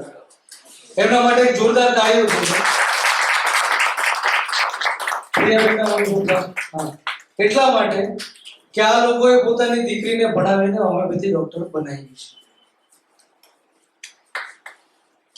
જોરદાર તાળીઓ થઈ જાય પ્લીઝ. આ સોસાયટીને, આ સમાજને સારા હોમિયોપેથી ડોક્ટરની જરૂર છે. ઉણપ છે. હોમિયોપેથી ડોક્ટર તમારે ગોતવા જાવ હોય ને તો ગોતવા નીકળવું પડે સારા ડોક્ટરો માટે. અત્યારે ટીમ બનાવીએ છીએ, ટીમ બની રહી છે, અને આ માતા પિતાને ખૂબ ખૂબ ધન્યવાદ દીકરી કે એમની દીકરીઓને સપોર્ટ કરે છે અને ડોક્ટર બનાવી રહ્યા છે હોમિયોપેથી માટે. કેમ કે હોમિયોપેથી પ્રેક્ટિસ કરવી ને સાહેબ કપરા ચઢાણ છે. એક પેશન્ટ પાછળ 2 કલાક 3 કલાક કાઢવાની ધીરજની વાત છે, જેવા તેવા વ્યક્તિનું કામ નથી. એટલે થેન્ક યુ વેરી મચ અને hats of to you. Thank you. Thank you. અને હોમિયોપેથી ફોરએવર ચેરિટી અને હોસ્પિટલની આખી ટીમ, જેમના બધાના ગળામાં યલો કલરનો આ બેચીસ છે, બધાના ગળામાં. તો પ્લીઝ હું ચાહું છું કે તમે એક વખત અહીંયા આવો, બધા અહીંયા આવી જાઓ, આખી ટીમ પ્લીઝ. જ્યારે ડોક્ટર કોન્ફરન્સ હોય, ઓનલાઈન સેશન હોય, તમે જ્યારે સ્ટાર્ટિંગમાં અહીંયા આવે ત્યારે અહીંયા સ્ક્રીન ઉપર અલગ અલગ સેશન અને સેમિનાર્સના બધા ફોટા હતા. તો એક આખો સેશન મેનેજ કરવા માટે કેટલાય કલાકો બગાડવા પડે છે ને કેટલું કામ કરવું પડતું હોય છે. તો એ બધા પડદા પાછળના કલાકારો બધા છે. તો એક વખત આ બધા માટે એક જોરદાર તાળીઓ, કારણ કે ખરેખર એમની મહેનત, એમનું બલિદાન છે. અને આ બધા પાછા પોતે ડોક્ટરો છે. અને આવનારા ભવિષ્યના બહુ મોટા સિતારા છે, જેને આપણે આજે વધાવીએ છીએ ને, એ આવનારા સમયમાં આપણા સમાજને, આપણી આવનારી પેઢીઓને ટ્રીટમેન્ટ આપવાના છે. એટલે એના માટે ખરેખર હૃદયપૂર્વક તમારો ખૂબ ખૂબ આભાર વ્યક્ત કરીએ છીએ. તમે જે કરી રહ્યા છો ને એ બહુ મોટું કામ છે, બહુ મોટું કામ છે. Thank you so much. અને હવે આપણે અંતિમ ઓપ પર જઈએ અને છેલ્લી નાનકડી વાર્તા કહીશ અને પછી આપણે છૂટા પડીશું. અને જમવાનું આપણા ઘરે છે. એકવાર એક ગુરુ અને શિષ્ય જંગલમાંથી ચાલતા જતા હતા. હવે ગુરુ અને શિષ્ય જંગલમાંથી ચાલતા જતા બરાબર ધોમ દીકતો તડકો, બપોરનો સમય, અને ગુરુજીના પગમાં અચાનક ઠેસ વાગી. પણ ઠેસ વાગી એટલે પગના અંગૂઠાનો નખ નીકળી ગયો. હવે લોહી નીકળવા મળ્યું. હવે ભર બપોરે કોઈ સુવિધા નહીં, પગમાંથી લોહી નીકળે છે. અને ગુરુજી પોતાની જગ્યા પર ઉભા રહ્યા અને આકાશમાં જોઈને કીધું કે હે ઈશ્વર, તારો ખૂબ ખૂબ આભાર. હાથ ઊંચો કરીને કીધું કે હે ઈશ્વર, તારો ખૂબ ખૂબ આભાર. સાથે પેલો શિષ્ય હતો એનાથી રહેવાયું નહીં. એણે ગુરુ મહારાજને પૂછ્યું, માફ કરશો ગુરુ મહારાજ, મને એક વાતનો જવાબ આપો. એક તો તમને વાગ્યું છે, લોહી નીકળે છે, આજુબાજુમાં કોઈ મદદ કરવા વાળું નથી, તમે ભગવાનનો આભાર માનો છો, આવું કેમ? ત્યારે ગુરુજીએ કીધું, બેટા, મેં મારા ભગવાનનો આભાર એટલા માટે માન્યો કારણ કે મારા જીવનમાં જેટલા દુઃખ મારે ભોગવવાના હતા ને, આ વાગ્યું ને એટલે એક દુઃખ ઓછું થઈ ગયું. એટલે મેં મારા ભગવાનનો આભાર માન્યો. કેટલા દુઃખ આપણે ભોગવવાના છે આપણે લખાવી લેવા છું ને, આપણે માનીએ ને, તો જેટલું છે એમાંથી એક એક ઓછું થયું. એટલે કદાચ જીવનના કોઈ પણ તબક્કે ક્યાંક આપણને ખોટું લાગી જાય, આપણે ક્યાંક પડીએ, કોઈ પણ પ્રકારનો આંચકો લાગે, જીવનમાં કોઈ વ્યક્તિને ગુમાવવાનું થાય, આ ધ્યાન ખાસ રાખજો. લાગણી બધાને હોય, પ્રેમ બધાને હોય, પણ ભગવાન આપે છે એ પાછું જ્યારે લે ત્યારે બહુ દુઃખી ન થાવ. એની ઈચ્છા અનુસાર કાંઈક હશે ને, તો દરેક વખતે એટલું ધ્યાન રાખજો કે એક એક દુઃખ શું થાય છે, ઓછું થતું જાય છે. કેમ કે જેવા દુઃખ બધા પૂરા થશે ને એટલે સુખનો સૂરજ બીજા પાને હોય જ, કન્ફર્મ છે. અસ્તુ, જય ભારત, જય હિન્દ. કોઈને કંઈ પૂછવું હોય તો સાહેબ છે ને છેલ્લે જતા એક સેન્ટેન્સમાં આખો ક્ષા તમને આપી દો, એ લેતા જજો ભેગા. અમે ખુદ અનુભવ કરેલો છે, પોતાની લાઈફમાં ઉતારેલો છે કે કોઈ પણ વ્યક્તિથી તમને દુઃખ થયું હોય, આઘાત લાગ્યો હોય, કાંઈ પણ મન દુઃખ થયું હોય, તો એ વ્યક્તિને છે ને દિલથી માફ કરી દેવાનું. શું કામ? એના ભલા માટે નહીં, તમારા ભલા માટે. કેમ કે તમે પકડી રાખશો તો બીમાર કોણ પડશે? તમે. તો પોતાના ભલા માટે શું કરવાનું? તને માફ કર્યું, મારા ભલા માટે મેં એને માફ કર્યું. વાર્તા પૂરી. એટલે ડોક્ટરની જરૂરિયાત ઓછી પડશે. Thank you.